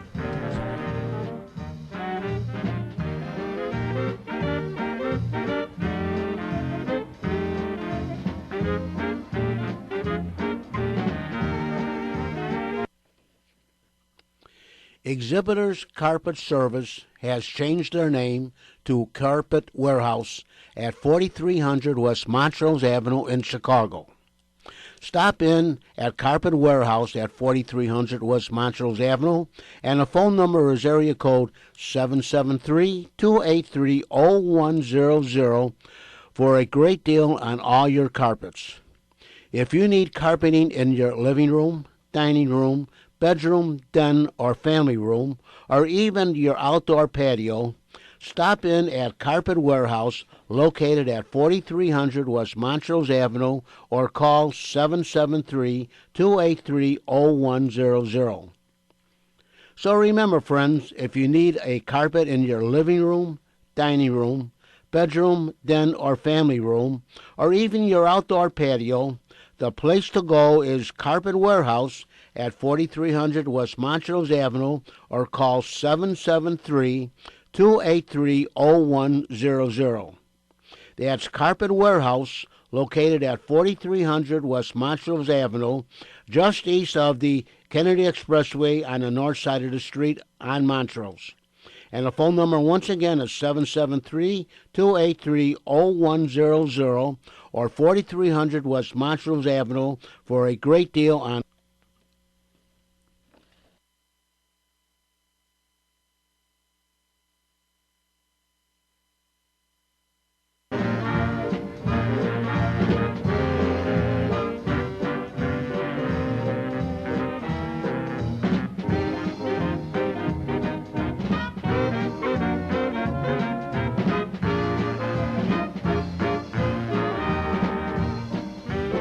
Now back to our discussion. Jack's not here. Jack is on his way back from our research library. Jack, Thank you, Jack. Jack? Boy, is that water cold. Anyway, we are now going to finally get to our topic of the day. What was that? Transportation. Chicago, the crossword puzzle of the country. Crossroads of America and our transportation hub, which we are. Air, land, sea, rail, pogo stick, we're all there. But start off with, where were we? Air. How about air? All right. We're on the I'll about start, I'll start off from the, now living in the area of Midway Airport, I remember, when I was a little kid going over there, and I always remember the sign in Midway Airport was "Welcome to Midway Airport, the birthplace of modern aviation." Midway Airport was the busiest airport I think in the world at one time. They had a sign for years. They had a sign that said "World's Busiest Right. Airport." Oh, very much so. Yeah, and it was internationally famous because, the flights, there were very few nonstop cross-country flights. As a matter of fact, I don't know if there were any at all. And almost all of them, if you were going from New York to California or vice versa, they landed at Midway Airport. Yeah, and the trains too. So, in Right. fact, they had people that used to interview. They'd be, interviewing like at the railroad stations, and Bob Elson when he wasn't broadcasting the baseball. Tommy Bartlett had that Welcome Travelers show on the radio and television. Oh Remember yeah, just a name. I don't. that? I never. He's the one that he later on had the water show. water show in up Wisconsin, yeah. Wisconsin, yeah. But getting back, Midway was originally Chicago Municipal Airport. Right. And what came Midway? Not the Bears, monsters of the Midway. The Battle of Midway. The was Battle of named for Midway. the Midway. Great Battle of Midway in World War II. For you young folks, World Turning War point II. against Japan. Yeah. That's what Yeah. it was in the Pacific, the Battle Yeah. of Midway, Glenn which is Ford the and Henry Fonda defeated the Japanese. in the Battle of it's Midway. the Not John Wayne. Charlton the Heston. island west of Charlton Hawaii. Heston, Glenn Ford, and No, it Henry was- Fonda. It's not part of Hawaii, but it's Midway. One neighbor was in the Battle of Midway, Joe Langan. He was anti-aircraft gunner. Wow. So, Was he on one of the carriers there, or do you recall? well, he was on he did some time in an LCI or LC. He had LCI, Landing Craft Infantry, LCVP, Landing Craft Vehicle Personnel, and LST, Landing Ship Tank. Yeah. Those were all inventions in World War II. In Yeah. The Yeah. Japanese had attacked Pearl Harbor with 6 aircraft carriers on the Day of Infamy. 4 of those carriers took part in the Japanese assault on Midway, which is, as you say, is sort of the West. outermost island of the Hawaiian It's not island even- chain, although yeah, it's not right, considered right. technically part of the Hawaiian It's part of the island. Aleutians, I think. Administratively, it's considered a separate island. But, It is. But if you look at the map, it's sort of the Yeah. last island. But in any event, 4 of the 6 Japanese carriers were sunk at the Battle of Midway. So it was clearly the turning point in the war in the Oh. Pacific. Yeah. I'm telling you. And they were sunk. 3 of them were sunk in a matter of minutes. I mean, 6 they all- minutes, I yeah, think. they Yeah. went- Can you they went believe down that? One Yeah. after the other. Unbelievable. Well, I remember at Midway Airport, the terminal was in the southeast corner, and walking into it, it was probably and this was the world's busiest airport.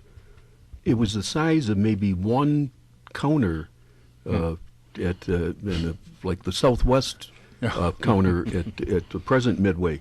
And I remember walking in with my father, and there was TWA and Pan Am, and Luftwaffe. Yeah, right. Yeah. And I remember, The RAF. and I remember thinking back, this is fantastic, but Yeah. I'll never be able to fly in an airplane. I mean, I didn't know anybody No. that was on an airplane. Maybe I was 8 years old, 10 years Yeah. old, whatever, but nobody I knew had flown. No. I mean, that was a big experience. But I remember, too, driving along Cicero Avenue frequently, to often see people on the roof of the terminal just watching planes. Just yeah, watching. Yeah, that was Yeah. a big... the observation Never deck. so much of that at O'Hare. I right. can remember as a kid that sometimes on a summer evening, my dad and my mom, we would drive, because we lived in Cicero, so we weren't that far away. We would drive over, and you would park a distance away and watch the planes. Watch That the was planes entertaining land. to watch the planes We all did land that, and yeah. take off. Yeah. Will they charge you anything to go on the top of the terminal? I don't think yeah, so. it was I'm not like sure. 10 cents. There was a cover charge. But it was a turnstile Oh, okay. So I never paid it, but I think it was 10 cents. Yeah, this is gonna stop us. Yeah. I'll never forget. First of all, the fire department called what later was O'Hare Douglas Airport, although they also used the, I guess later on, Old Orchard, but Orchard Field or something. Orchard Field. Isn't that yeah. where That's why the ORD. That's where the comes ORD, from. which is Well, still fire department call letters. did provide fire protection actually during the war. They had a big fire out there in '44. But when I got drafted in '53, why The fire was out by then, wasn't the it? fire? Yeah, it was. Well, it was still smoldering. Can't kill a job. And I took a plane from Douglas Airport all the way out to Fort Lewis in the state of Washington. It was like 2,200 air miles. It was a four-engine Constellation, and it was before there was an O'Hare Field, officially. And I guess the mayor called it O'Hara. O'Hara. Yeah. And it was funny. He was a Navy pilot, and there they Butch O'Hare, yeah. Butch O'Hare, yeah. He was son of a lawyer, wasn't he? An outfit lawyer or something? Little gangland. Well, the story is we owe it to the great Colonel Robert R. McCormick of the Chicago Tribune. That's why it's named for Butch O'Hare, because a movement had started during the war to name it for the great American Chief of Staff of the United States Army, George C. Marshall, which would have meant that it would have been called Marshall Field. Marshall Field was the owner of not only the store, but of the Chicago Sun-Times. And Colonel McCormick was not going to have this brand spanking new airport named for the owner of his competitor. So the Tribune launched a movement saying this shouldn't go for some general sitting behind a desk in Washington. This should go for a bona fide war hero. And that's how they latched on to Butch O'Hare. And that's Marshall why we have Field. O'Hare. It would have been Marshall Field. Right, That was the right, anathema. right. The Sun-Times was a Democratic newspaper, and of course Colonel McCormick was a rock-ribbed Republican. He was not going to tolerate that. That's why you got McCormick Place, right? Yeah. Anyway, Marshall Field, the Marshall Field, came out with the Chicago Sun, which was later merged. They bought out the Times. Yeah. And the Sun was supposed to be a Democratic counterbalance to the Republican Tribune. So when does it come out? The first week of December, when everybody had to be united then. Anyway, I had some old Chicago Suns like the end of World War II, Roosevelt dead, Germany quits was the headline. Yeah. You know, those things which are great to have now especially. But plus it had a Batman comic strip in there. So it was a daily strip for a while. Yeah. That was the real main feature. Yeah. But The Daily, I think it was the Daily News in the late 30s. They did a cartoon which was a parody of Colonel McCormick. They called him Colonel McCosmic. Colonel I kind of McCosmic. remember that. And it was lampooning Colonel McCormick, but it didn't last that long. They did it for a few years, and then they realized it just wasn't accomplishing anything, so they stopped running it. Well, the Tribune had the best editorial cartoonists, Parrish, and who was the other guy? Harry Orr. Orr, right, Orr. right. Yeah. And was there who used to do the nature notes in there? Was that Parrish? Every once was that beautiful full yes, color. yeah. Yeah. That might have been Parrish. They don't make him like that anymore, you know. No. What's his name? The Sun-Times is pretty good. What's his name? Higgins. Higgins. Yeah. Higgins. His father was a police captain. Is that right? Yeah, we won't hold that against him. Though. Oh, okay. Oh, no.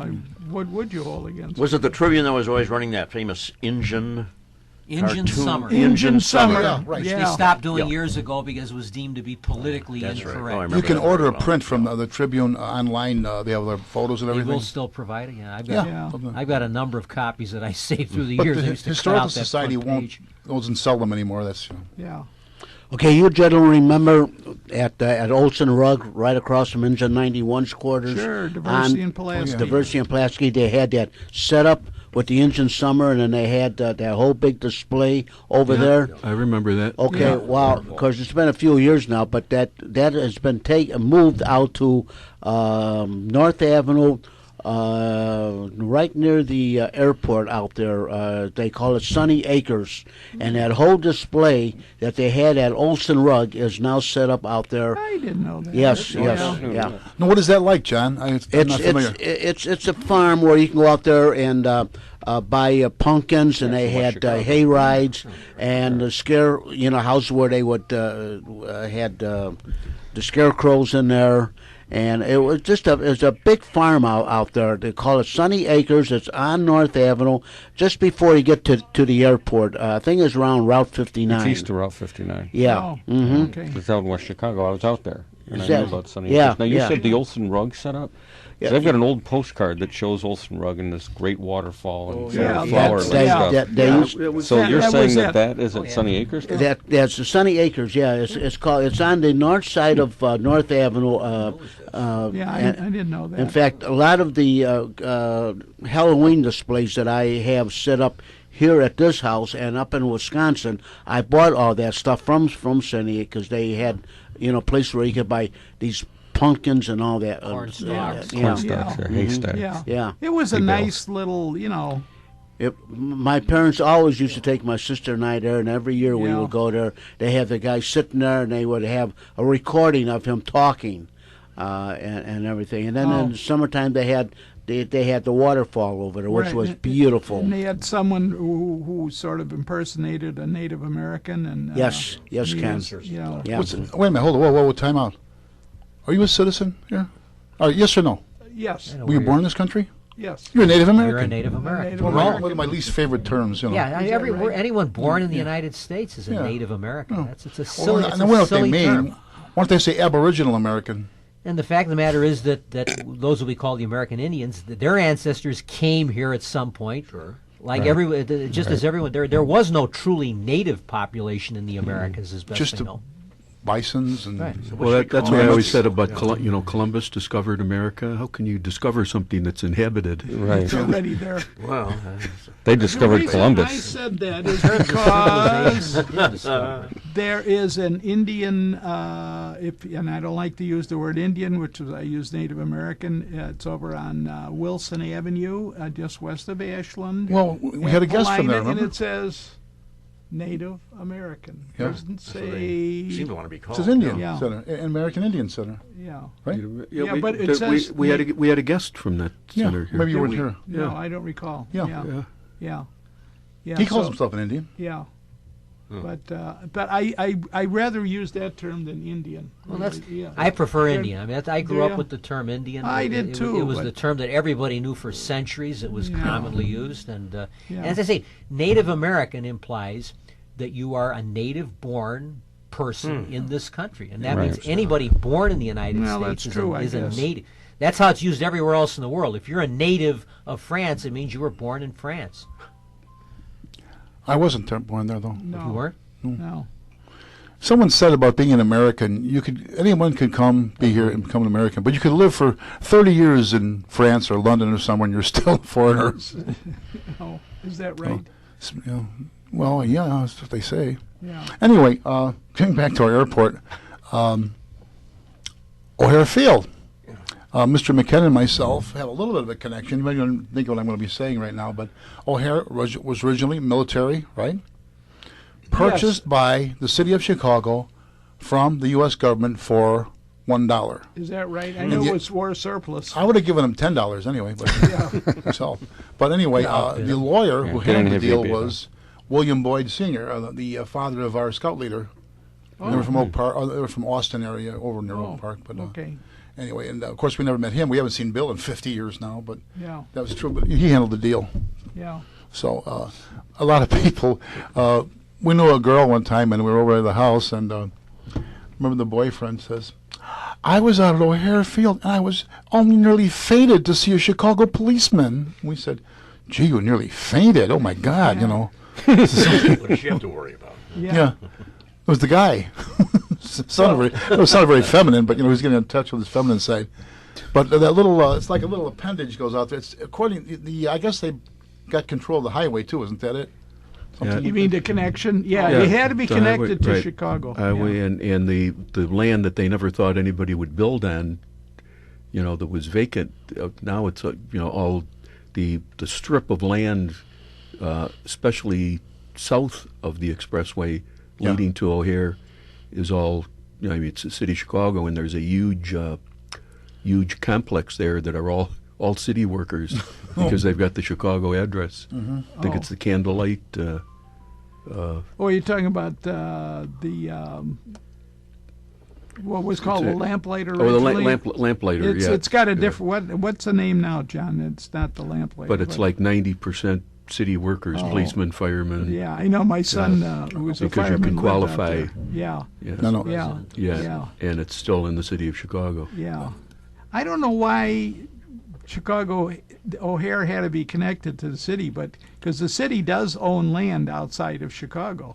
I'll give you a good example. Your K-9 training, Right, yes. which is in Des Plaines. Yeah. In fact, It owns the land, but it's not officially part of the city of it's not Chicago. part of the city. And Right. people said, "What happens if you get a policeman shot out there?" I said, "Hey, tell them to call Des Plaines. We don't. Yeah. We don't."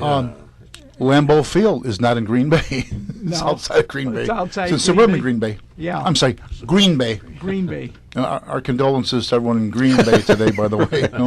I had a Moment of call one silence. day from the CTA, and they said, "Oh, we got a sick passenger at Cermak and Cicero." And I said, "Oh," they said, "I can't send an ambulance there." And they said, "What are you talking about? It's the CTA." I said, "It's outside the city of Cicero, Chicago." And I said, "I'll give you the number for the Cicero Fire Department," which was not an emergency number at the time. I forget what it was. And then I called them and backed them up. I said, "Are you sending an ambulance?" They said, "Yeah, we're sending an ambulance there." But Why don't you call John? yeah, Could have called I me. called you? Absolutely. Yeah. Absolutely. Weren't you home? Would have answered? Yeah. Absolutely. Yeah. People don't realize that, though. You know, the city limits are, for police and fire. You know, Well, that's similar on the south side, that area by Marist High School, and there's I think it was originally cemetery land, and they built those huge high rises there. And again, it's in the city of Chicago. Mm-hmm. I mean, if you were pulling out of the lot and went over the line, you're in, what is it, Elsip or Oh, whatever? you're talking like in the 4100 block of 111th or Yeah. something like that? Yeah. Well, where we are right here, Yeah. Norwood Park Township, which is Norridge and Harwood Heights, is an enclave. It's entirely surrounded, as I know, by the city of Chicago, Right. but it's not part of the city of Chicago. It's a separate suburban township. It's one of Yeah. the 30 suburban townships. Just Norwood like Park Township. just like Oakwood Cemetery.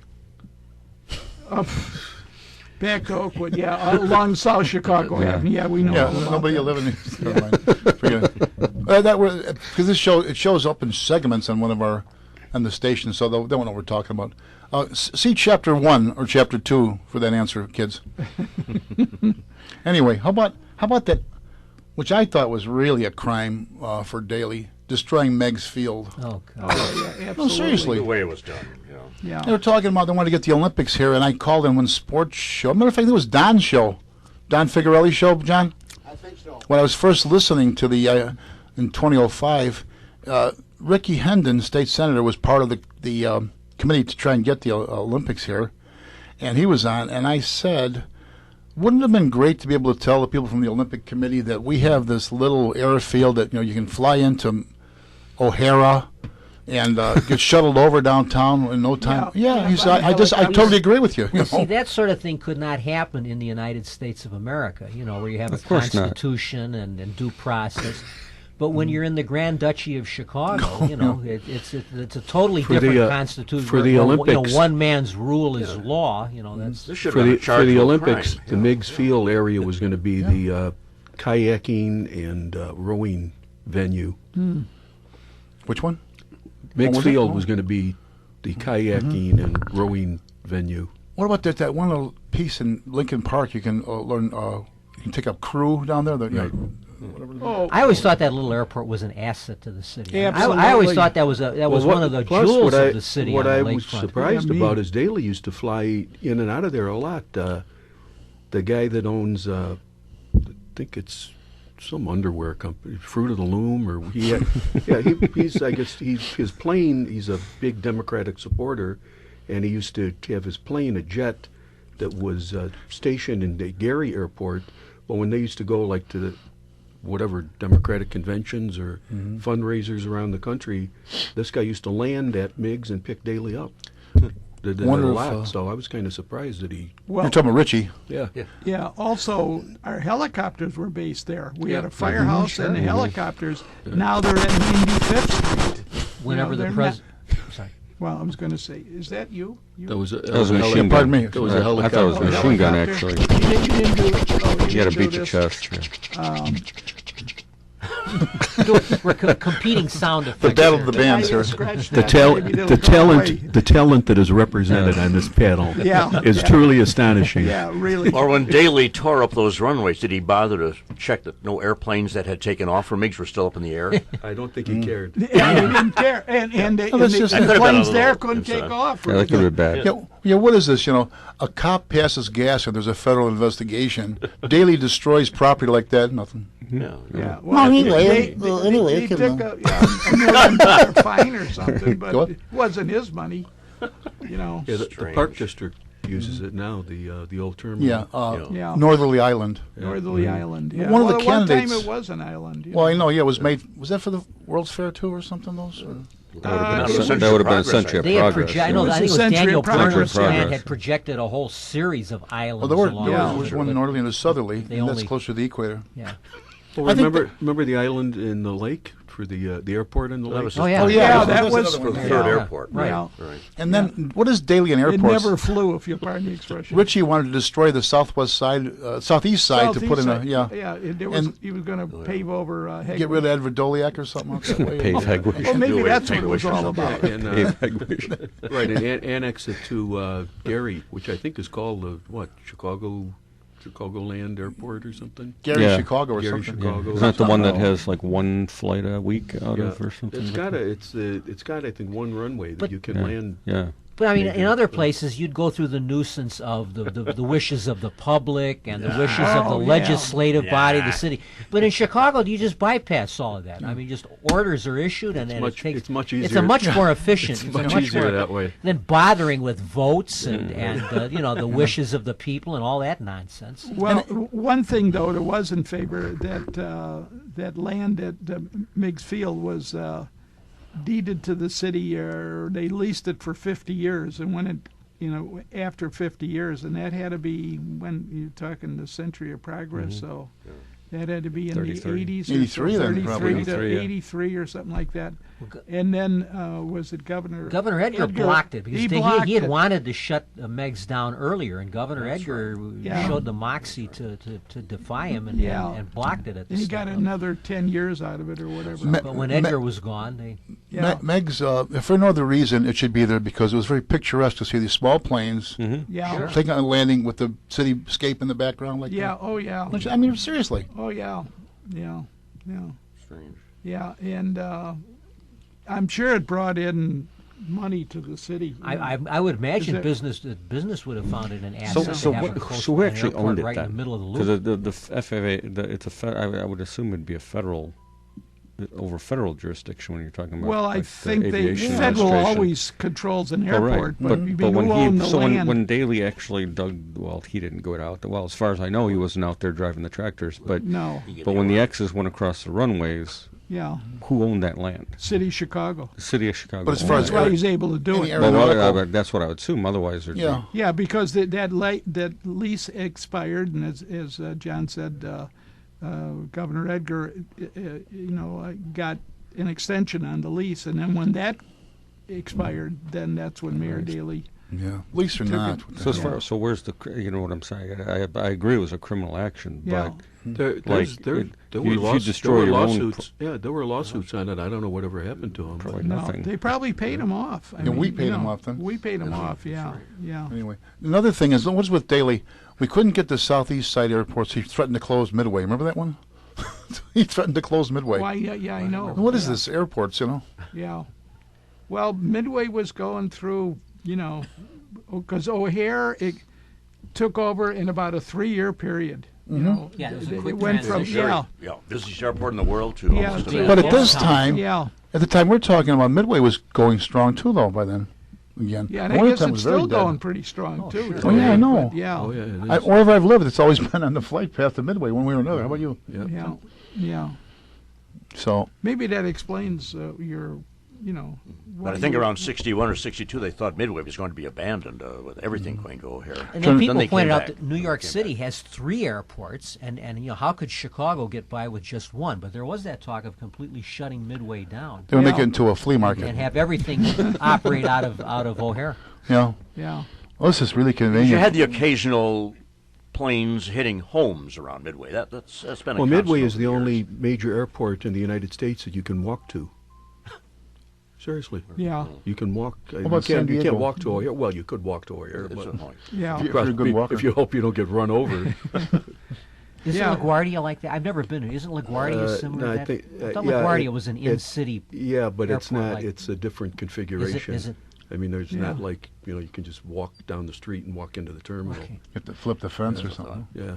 I'll never forget when I was a kid visiting Midway for the first time. It was at nighttime. One of the kids had a car, got a used Ford when he was only 18 years old, and we went to 63rd and Cicero. We're standing on the corner on the Midway airport side, and the street light there had a red light on top of it. You know, and planes were, you know, It was a red light district. it was a red light district. It was about 50 feet, John, it was about 50 feet off the air. I said, this is friggin' crazy. These planes are, I It's mean, like it that scared the you-know-what out of me. San Diego's like that. San Diego's like that too, I think. Yes. I think I know. Oh, you You've know, been listening to Meet the Chicago Historians, and we thank you for it. Please don't turn that dial. Blondie, right?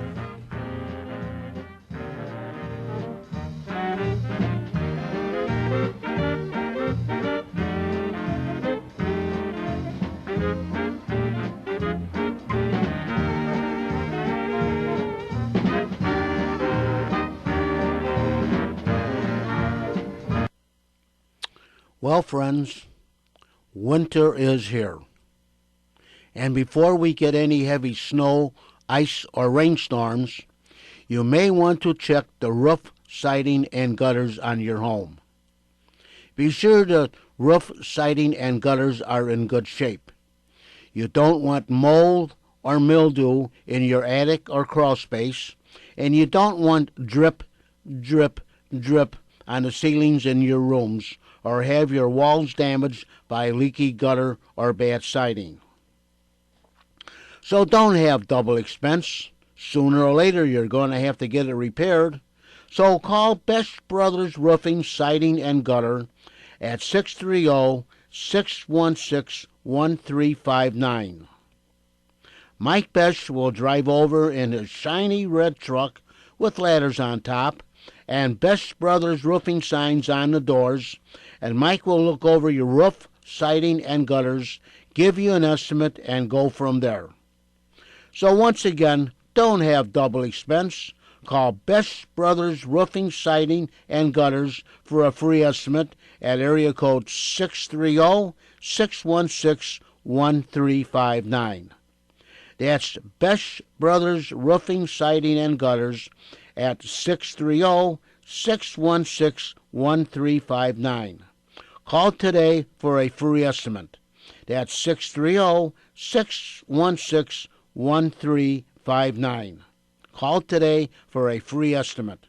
630-616-1359.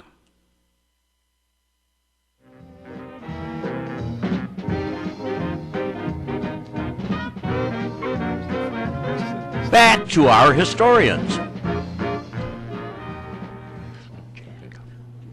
Jack?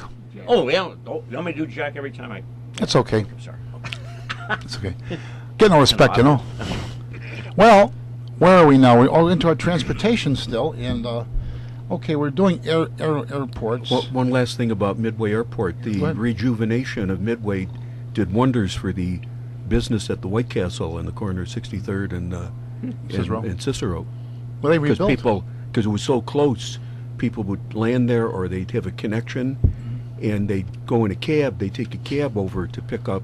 You know, they've got the biggest thing you can order is the Crave case. It's 100 sliders, and they would call there first and say, "We want 2 Crave cases," because they were somewhere that, like former Chicagoans and White Castle. They don't have White Castles west of the Mississippi, so they get 200 White Castles to take back to wherever they were that Stockpile. So you have stockpiling. don't have White Castles. Yeah.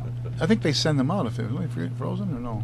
Now they have the frozen ones. Yeah, but- you can buy the frozen Yeah, ones. but there's it's- one big difference. They're between crunchier. The frozen, well, they are a little crunchier, but and my parents told me this because I didn't realize. I'd go to the store, the grocery store up in Ludington, Michigan, where they live, and I'd see the frozen White Castles, and I said, "Well, yeah, you can get White Castle here now."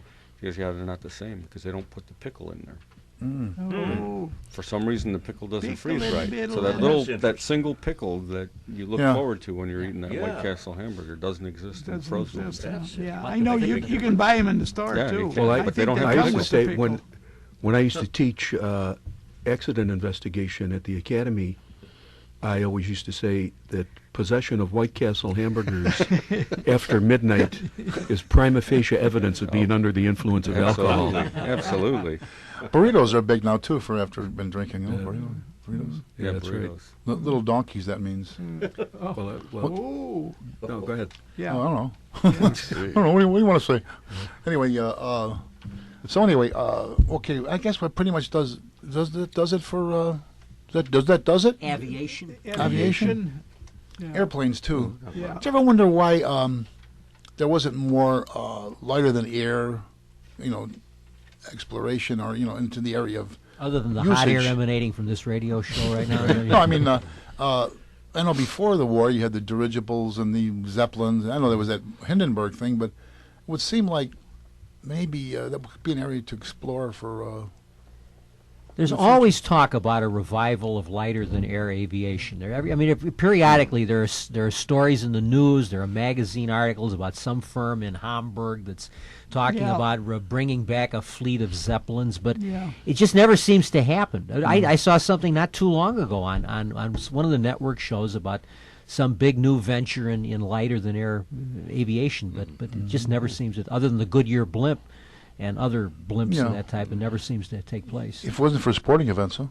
Well, I was going to say one of the things happened. Remember, we had a blimp blimp crash in Chicago in Yeah. July of 1919. Roof of a It bank. was the first, yeah. January. It was in January of 1919. Was that Was a, it January? Yeah, 'cause I know. Today happens to be would have been my mother's 96th birthday, and she was Oh. born within a few days of that disaster. It was in January of 1919. 1919. The same It- month it- that my mom was born. It was the first Goodyear blimp, actually. And they But wouldn't took- most people think of the Hindenburg disaster as the biggest Yeah. impediment Yeah. to, yeah. Oh, Of course, that happened. Morrison, Oh, yeah. this is the worst catastrophe. Oh. Lakehurst, New Jersey, 1937. Was it September? or whatever? Lakehurst, Yeah. That sounds right. 1937. But I think, John, as a result of the crash of the Goodyear blimp, the city council, we It can't was have. downtown. Can't fly it was over. right. It was right. It was right on the- downtown. Oh, yeah, it was right That in the was loop. at Jackson and Can't have LaSalle. flights over. Yeah. And sure. we can't have planes. Can't have these. Oh yeah, dirigibles. Continental Bank was right over there. It's something else now. That's but- where. Yeah, that's where it landed. Yeah. The and top went of the through. Empire State Building was designed as Yeah. a mooring mast That's for right. dirigibles. Yeah. They actually Really? tried. I think They so, did yeah. moor dirigibles a couple of times, but they found the that the wind was just yeah. so intense that it was Yeah. impossible. Even knocked the gorilla off the top. I think he may have been responsible for them deciding it was a bad idea. Should have had a parachute. Yeah. There was another. Paint the Chrysler Building to look like a big banana, and he'll go over there. There was another. Was it the Furniture Mart building on Lakeshore Drive? That I think that had a mooring mast on it. So Was that around the river there in Lakeshore? Drive, or- 666 or it's Oh, not 680? Yeah, Oh, terrible. No wonder. yeah. I think it had a mooring mast on it. So Probably is the wind. Because you had the balloon at the Columbian Expo, the captive balloon. They take people up in rides, and it was Oh. tied to a. That's why it was It was captive. It was tethered. Oh, it was and So tethered. people would take a ride up, and they'd bring them back down, ride Yeah. up, take them back down. But then when it got too windy, they couldn't. They They couldn't, shut yeah. it down. yeah, One thing that's been amazing me lately in research how through World War I into the early 20s, how few paved highways there were in this country. That's why the railroad was so big for transportation. So let's say you go outside of Chicago, city of Chicago, you have almost these dirt roads, and you barely Sure. could get anywhere outside the city except Yeah. by train. There were very few highways of any kind. That's right, that's right, You yeah. had roads within the cities, but the idea of connecting cities Yeah, by that highway just seems so right, No. right, it just right. wasn't done. Not even gravel No, roads. Where you the see these railroad. pictures of Model Ts stuck in ruts and all that sort of Yeah. thing. Yeah, It's a incredible. cross-country trip by automobile in those days was an adventure. That's Yeah. true. I mean, you had to have extra spare Tires and wheels and water everything. and- Yeah. The Lincoln Highway was the first, sort of the first Route 66 Yeah. of the United States. US 30 Yeah. mainly. Now, when did those come in? The not the interstate, the U.S. system was like in the 30s or 20s, or I think same. by middle After- 20s they were after- real built, after put World paving a War lot of I. roads, yeah. 'Cause you Starting Route to number the highways rather Route than give them 66 names. started where, Michigan somewhere, and winds up in California somewhere. No, Well, Route 66 starts starts in in Chicago. Chicago. Yeah, I know. That's what I'm saying. In Michigan Avenue. I mean. Oh, Michigan Oh, Avenue. Michigan yeah, Avenue, Jackson, yeah. something. Lake Michigan. Michigan and Right. Jackson, I think, is Yeah. right. Yeah. Right. Yeah. And everywhere you go, there's all these former Route 66 signs. Why don't you just keep the damn thing open? I know. All these former signs, right? I wanted Cicero to use the slogan, "The first stop on Route 66." 'Cause if You you get would your leave kicks. Chicago, it would be the first Well, it would be, community you would yeah, hit right. on Yeah. Route 66. Was Ogden, I think, 66? Yeah, right. I think it was, yeah. Oh, Wasn't wait, that it's 34. Joliet Ogden's Road. 34. Joliet Because they Road. wanted to Joliet Road. remember Walter Payton Highway? They wanted to call it? No, they did. yeah, That was his number, 34. yeah, it was his number. Joliet Road is partly, that's Joliet Road, 66. that's 66, yeah. Wasn't that one reason why President Eisenhower started, or Military. It was the interstate, The interstate highways? defense. Mm-hmm. The congressional legislation called it the Interstate Defense Highway Yeah. System. Every Yeah. seventh mile. All done that for was- military purposes. Perfectly Yeah. straight, every 7th mile or something like that. Until the 50s, most of our rural highways were only 2-laners, and that was the big thing to get more. In the four-lane old, that divided means highway. we had the old Burma shave signs. Oh, yeah. Oh yeah, yeah, You remember those? I do. Right. Yeah. At estate sales. You're too young. Yeah. Antiques, right? Well, I they remember, were cute. I remember when they built the Skyway, going out there with my father, they were just, it was under construction, was almost finished. And I remember my father saying, you can get on this and drive all the way to New York. You know, it was the toll road system. Sure. Without Without a stoplight. Yeah, without stop. Wow. Yeah. Except to pay your toll. Yeah, Yeah. except to pay the tolls. Yeah, yeah, Get to Notre Dame in an hour and a half or something. yeah. Well, in 1942, they built the Alaska Highway in a matter of Yeah. weeks, months, but I mean, you Yeah, could almost yeah. say in weeks, when we realized we have this huge possession called Alaska and no direct highway link between the lower, what we now call the lower 48. And the Japanese took Alaska. Attu and Kiskas there, so. Yeah, they hit Attu and Kiss. So but it was like lightning how quickly they built that Alaska Highway. Yeah, Yeah. Alcan. Yeah, they call it the Alcan Highway, the Alaska the- Canada Alaska Highway. Canada. That's supposed to be the most beautiful drives in the world, is that miles and miles of just through the woods. and Beautiful wilderness. scenery, huh? Here's this paving, kind of surreal, I guess. Yeah. That's something that's on my bucket list. Ride the Alcan Highway. Yeah. Yeah. Or maybe on a bicycle. I don't know. Yeah. Don't forget to come back, though. Oh, yeah, if the Particularly when the at least show is scheduled. by Yeah. February 16th. Yeah. That's what else on my bucket list? Anybody got anything good in theirs? No? Oh, well. We're digressing. Okay, where we go now? You want to talk about the railroads? Oh, railroads. Railroads, that's right. There's a rumor that there a railroad or two runs through this area. Anybody talk about that? Or there was Channel 11 had about during the war years. It was something like 11 or 1,500 trains came through Chicago in the daytime, and one day's Could be. time. But you had a transfer in Chicago. You didn't take a train from Right. New York to Yeah. They passed through here though. Yeah. Like Yeah. during World War II, the military, you know, so many people, you know, came through the Came city through of Chicago. Yeah. Well, World Yeah. War II was the last hurrah for passenger railroads, in a sense, because it was after That's the true, war that, yeah. that passenger traffic began dropping Yeah. dramatically. North by Northwest was in there. But if you know, it's late 50s. when you watch the it's amazing. I always notice this when you watch the movies from the 30s and 40s, how important railroads were to small communities. Everybody's sure. always arriving on train or catching the Yeah. train or Sure. going somewhere on. Detective stories take place on trains.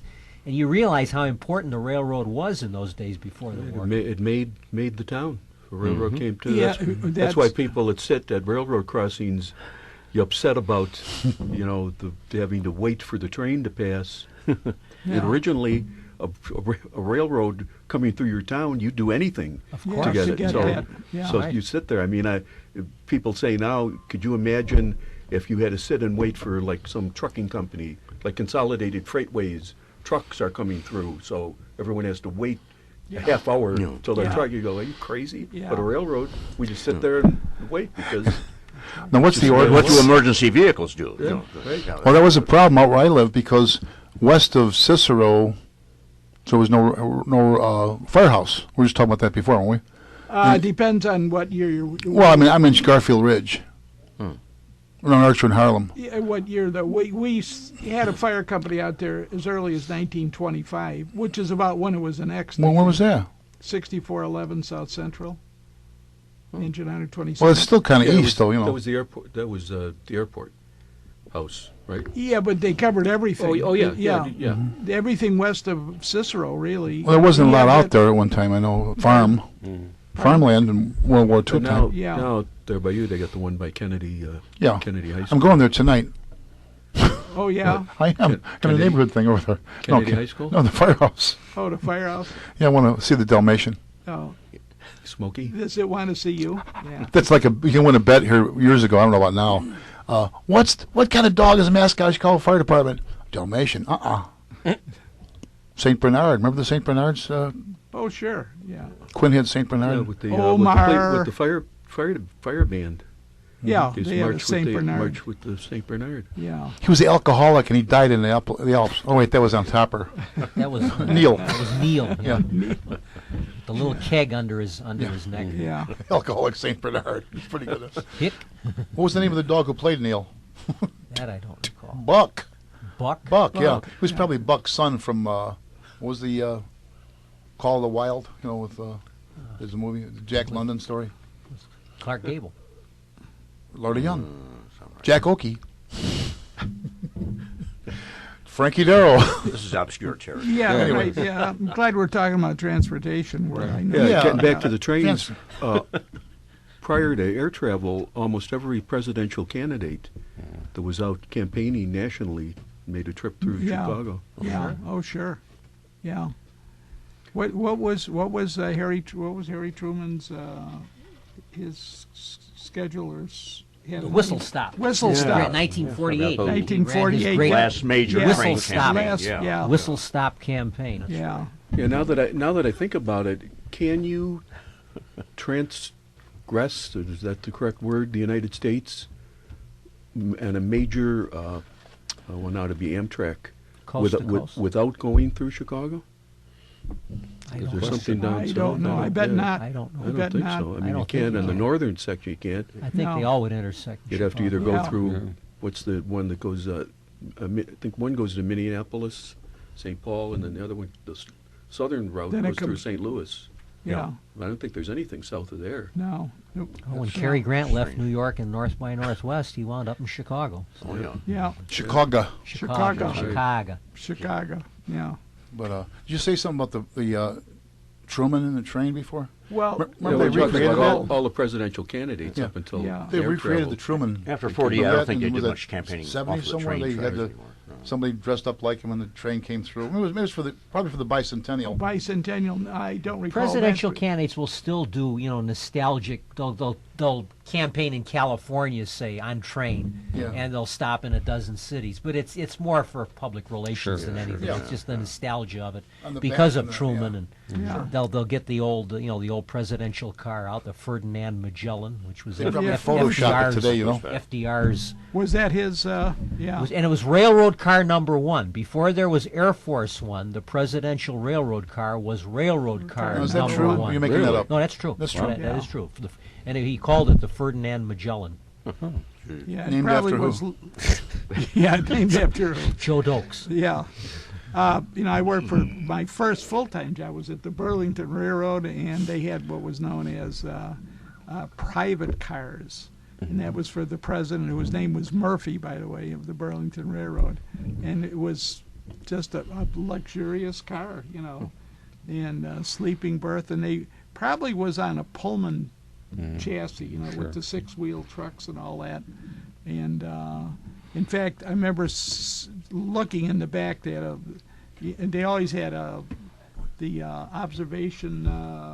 The observation deck, the deck, dome. Yeah, and then you'd walk out, and there was a little area there where you could give your speech from. Well, right inside there, it was a sitting room there, and I'm looking, and there's a gauge there. It shows the speedometer and showed the steam pressure. So the president looked, hey, we'll put the So it was. Well, there's a lot of plans, high-speed And they're still trains out around, I of bet. California from Los Angeles to San Francisco. They're trying to build one, and it's been on the books for Oh, a yeah, long high- time. high-speed, Las High Vegas, speed. Las Vegas to Los Angeles, Yeah, but yeah. nothing's really Yeah. come of it. We had we serviced the California Zephyr, which was a Burlington train, and that was, to my, just first class, And Yeah, I'm wondering how many railroad companies have vanished in recent years. Like, you only have a few major airlines now, Yeah, but you don't have the Chicago Northwestern is now part of the Union Pacific Yeah. line. That sort of thing. That's a Yeah. new tradition. They merge and They merge they and merge. merge. That's They what merge. do. That's right. Yeah. That's right. We have some guys on our other show who could tell you all that stuff on our railroad, Oh, our yeah, that's right. Chicago Junction. I mean, this is just they have every and which is great, area of expertise. My uncle, who was also my godfather, worked for a great old railroad called the Nickel Plate Road. Oh, sure. The Nickel Plate Road. Yeah. And it was merged in the late 50s or early 60s. It merged into the Norfolk and Western Railroad. So when he retired, he was working for the Norfolk and Western. And that is now the Norfolk Southern, because the Norfolk and Western merged with the Southern Railway Company. So it's now the Norfolk Southern. And so you have this consolidation of all the, just like the Atchison, Topeka, and the Santa Fe. Right. Is now the Or Clayton, Jackson, and Durante. Yeah, that was another combination. they had their own. I liked their train. Their locomotives were nice. They merged yeah, into the Burlington North. Burlington North, North. Burlington North, Yeah. South Pacific, or something. And you know Union who owns Pacific, them? Central Pacific. Who? Japanese. Yeah, No. Warren Buffett. Oh, It's I've heard of him. Part of what the hell is Berkshire Became- Hathaway? Now it's the BNS. I don't even know if they use the names anymore. It's just Yeah, the BNSF. BNSF, the Burlington Northern Yeah. Santa Fe. But I'm not Yeah. even sure if the words are still in their corporate charter. I It's was probably gonna- just the initials. Yeah. And how many train stations are left near downtown Chicago? You have the Ogilvy Center now, which may be mainly Metra. I don't know. Then you have not much else. Used to have the LaSalle Street Station. Yeah. There still is a You've got LaSalle the Station. terminals, Yeah. but Found you out. don't Station. have the, you don't have the local, Yeah. Union Station's totally except changed, out yeah. in Beverly Morgan Park, The where Union is all of the all intercity. That's all Union Station now. That's the only remaining railroad station. Northwestern stations, are there? I don't think they. I think that's just commuter. Well, yeah. Just commuter. And is Ogilvy, as I mentioned before, mainly Metra? I think so, commuter yeah. lines. I think so. Yeah. Yeah. And Amtrak, well, Where no, are it they doesn't. out It of pulls now? out of Union Station. That's all. Amtrak. All of Amtrak is Yeah. consolidated at Yeah. Union Station. Union Station. But I was going to say, remember the old Rock Island going through Beverly and Morgan Park? They stop about every 4 blocks. They have some, some sort of picturesque old, station. Some way to find line, Yeah, They do. yeah. Just like if you live on the southeast end there, South Chicago, you take the what they call the IC, Illinois Central, yeah. Yeah, Illinois Central. It goes to South Chicago and goes into downtown. That was a great way. We lived briefly, Cheltenham Place. You know where that is? Yeah, you only lived briefly there? Yeah, it was on my briefs mostly. Oh, No okay. boxers. Yeah, okay. But yeah, we were over there, and that was a great way getting downtown. It's where the Well, the South Shore line, didn't that wind up in by Notre Dame? Yeah. yeah, Yeah. it's still running too. Yeah. Chicago, only, South Shore, South Bend. My Urban girls went left. to Notre Dame. They took it home one time. It took forever. You figure it's going to hop on and stop here. No. And remember the good old days when you had the intercity bus lines? You had Greyhound and Trailways right in downtown right Chicago, in downtown. Randolph Street. Now, Yeah.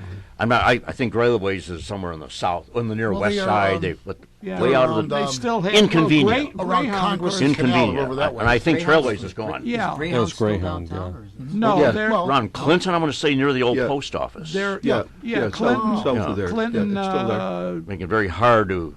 Actually, it's Jefferson Displays at Harrison, north Right, of okay. Harrison. And leave the driving Living to to us. us. And they have a very unique structure there, which was copied from the Century of Progress. It's the sides are held up by cables. I don't know if you're familiar with one of the buildings that was this probably south building around 35th and what was Columbus Drive or whatever. And so it's unique. It's they use this old. Well, I wouldn't say old, but just No, different not old. style. Yeah. Neat. Yeah. Well, that's So- one reason we got the Columbian Exposition was the trains. in The Chicago. trains, yeah. We had the transportation where people Yeah. could get. We're kind of in the center of the country, and it was easy for Yeah. people to get there Yeah. because all the trains came That must in have been Chicago. magnificent to see that thing, huh? That's one thing that I always said. If you had one chance to go back in history for a week, I wouldn't go back forever because, I mean, you didn't have antibiotics. Going to the dentist sucked a lot worse than it does Cable now. TV? Yeah, cable TV. And the attendance numbers. Smartphones, you know. Although Yeah. someone was joking because they sent me an old photo from the Columbian Expo, and there's a bunch of people sitting on the stairway up to one of the buildings, and one of the persons is sitting here like this, and looks like he's texting. And it was He's just hilarious. It texting. looks like he was texting. I don't know what he was doing, but Well, it looked but the really thing I good. always like to say is, if you went back in time, the only thing I would miss would be the technology and the medicine. I think in many ways Right. people lived much They better lived in those better. days. Yeah. Yeah. The attitude of people, the society was in many ways far Good point. superior to what we have today. Right. Yeah, she'd give up antibiotics Exactly. and penicillin and Exactly. television. So, John, But Life's- I don't know if that would be a. do you think maybe because we have too much time on our hands, that's why things are so different? You know what I'm saying? You know, in one No, sense. no, I think there's been a general decline in many ways in the way in which people live. There's been a decline in civilization, in my opinion. I mean, we I do too. Speak for yourself. Increased by the That's- computer and the internet. No, people aren't interacting anymore. I think we people live better, seem we busier, have- even though we have the technology and we've got the things that are technology's supposed to be improved, making but it society easier. has Yeah. declined. But exactly, people we're- seem busier I now. like Yeah. to point the old Major League Baseball games. Yeah. All the men are in suits and ties. Oh, yeah. Oh, yeah. Sure. That's an And example hats. of what I'm talking They all about. wore, yeah. You see pictures of people at the ballpark in 1945. Everybody's Yeah. got a coat and tie Ballpark. and a straw hat. Century of Boxing, Progress. whatever it Everybody was, has yeah. got It was a suits formality. and ties and formality Yeah, hats. the means Columbian they had- Expo, they people were had all more dressed like the respect people who for built one it another. were Yeah. wearing wool Yeah. suits Yeah. and hats. I mean, Yeah. they were with shovels. Yeah. So You they wouldn't go weren't wearing downtown unless you were denim dressed up. pants or I'll- shorts or. Yeah. I'll trade what we have today for the America of FDR any day of the week. And I wasn't alive then, so I don't remember FDR or Harry Truman. But I think that society, I think America was in many ways a better place to live in those days. I think you would live a better style of life Yeah. than what we live today. The social graces. Yeah. All Yeah. that. Yeah. Well, Yeah. the only thing is, though, in fact, last night I'm surfing on TV, and they're talking about the Roosevelts, you know. And once it got past midnight, I said, I got to go to sleep. You know, I can't, even though I love history. But FDR didn't, when he was a young man, you know, in fact, just getting married, just courting Eleanor, he didn't know about the slums of New York City. He had never, No. you know. So it was, there were two different, you know, like, But you Governor didn't, you know what? Cuomo.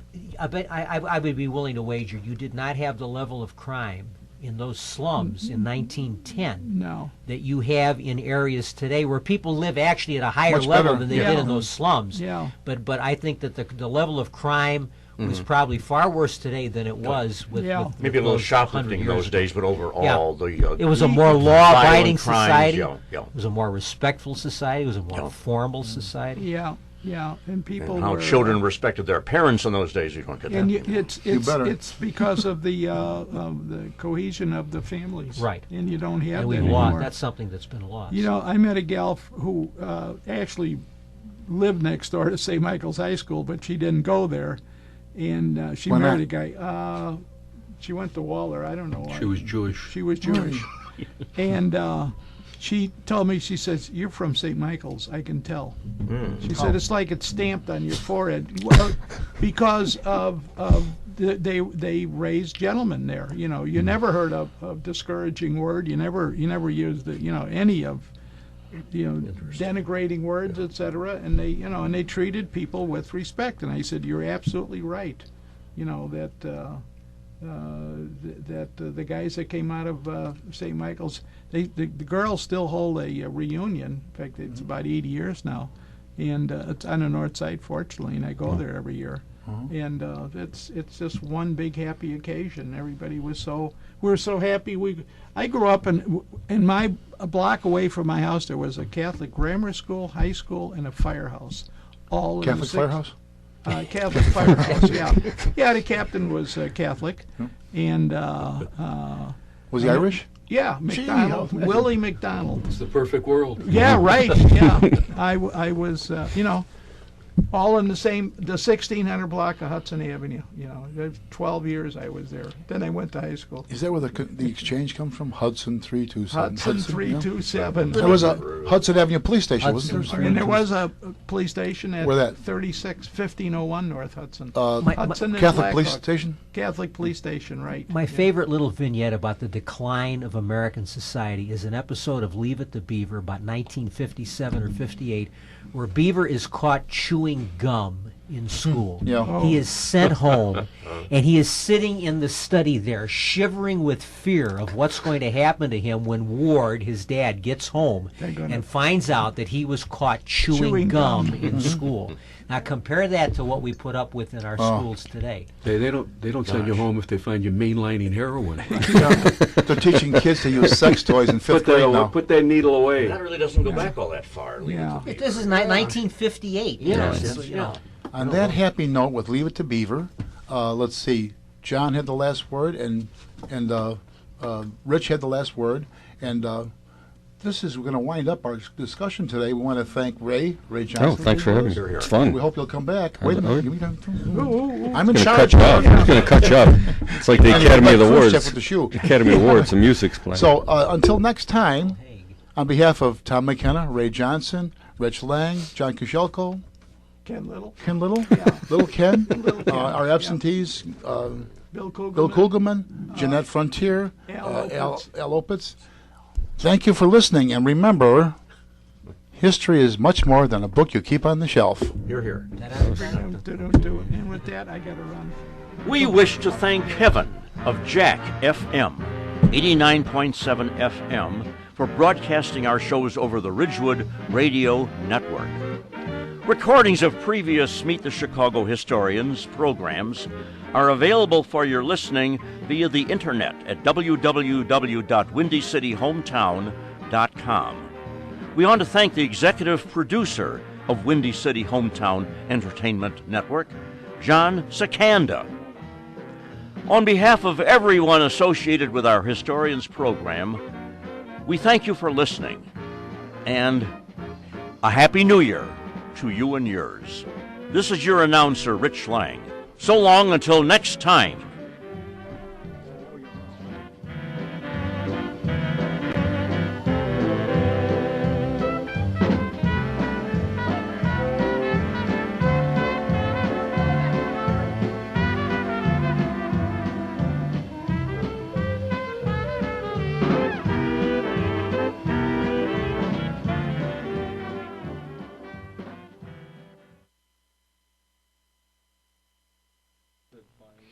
You have been listening to Meet the Chicago Historians from the John DeVita Broadcast Center on the Windy City Hometown Entertainment Network on Monday, January the 19th, the year 2015.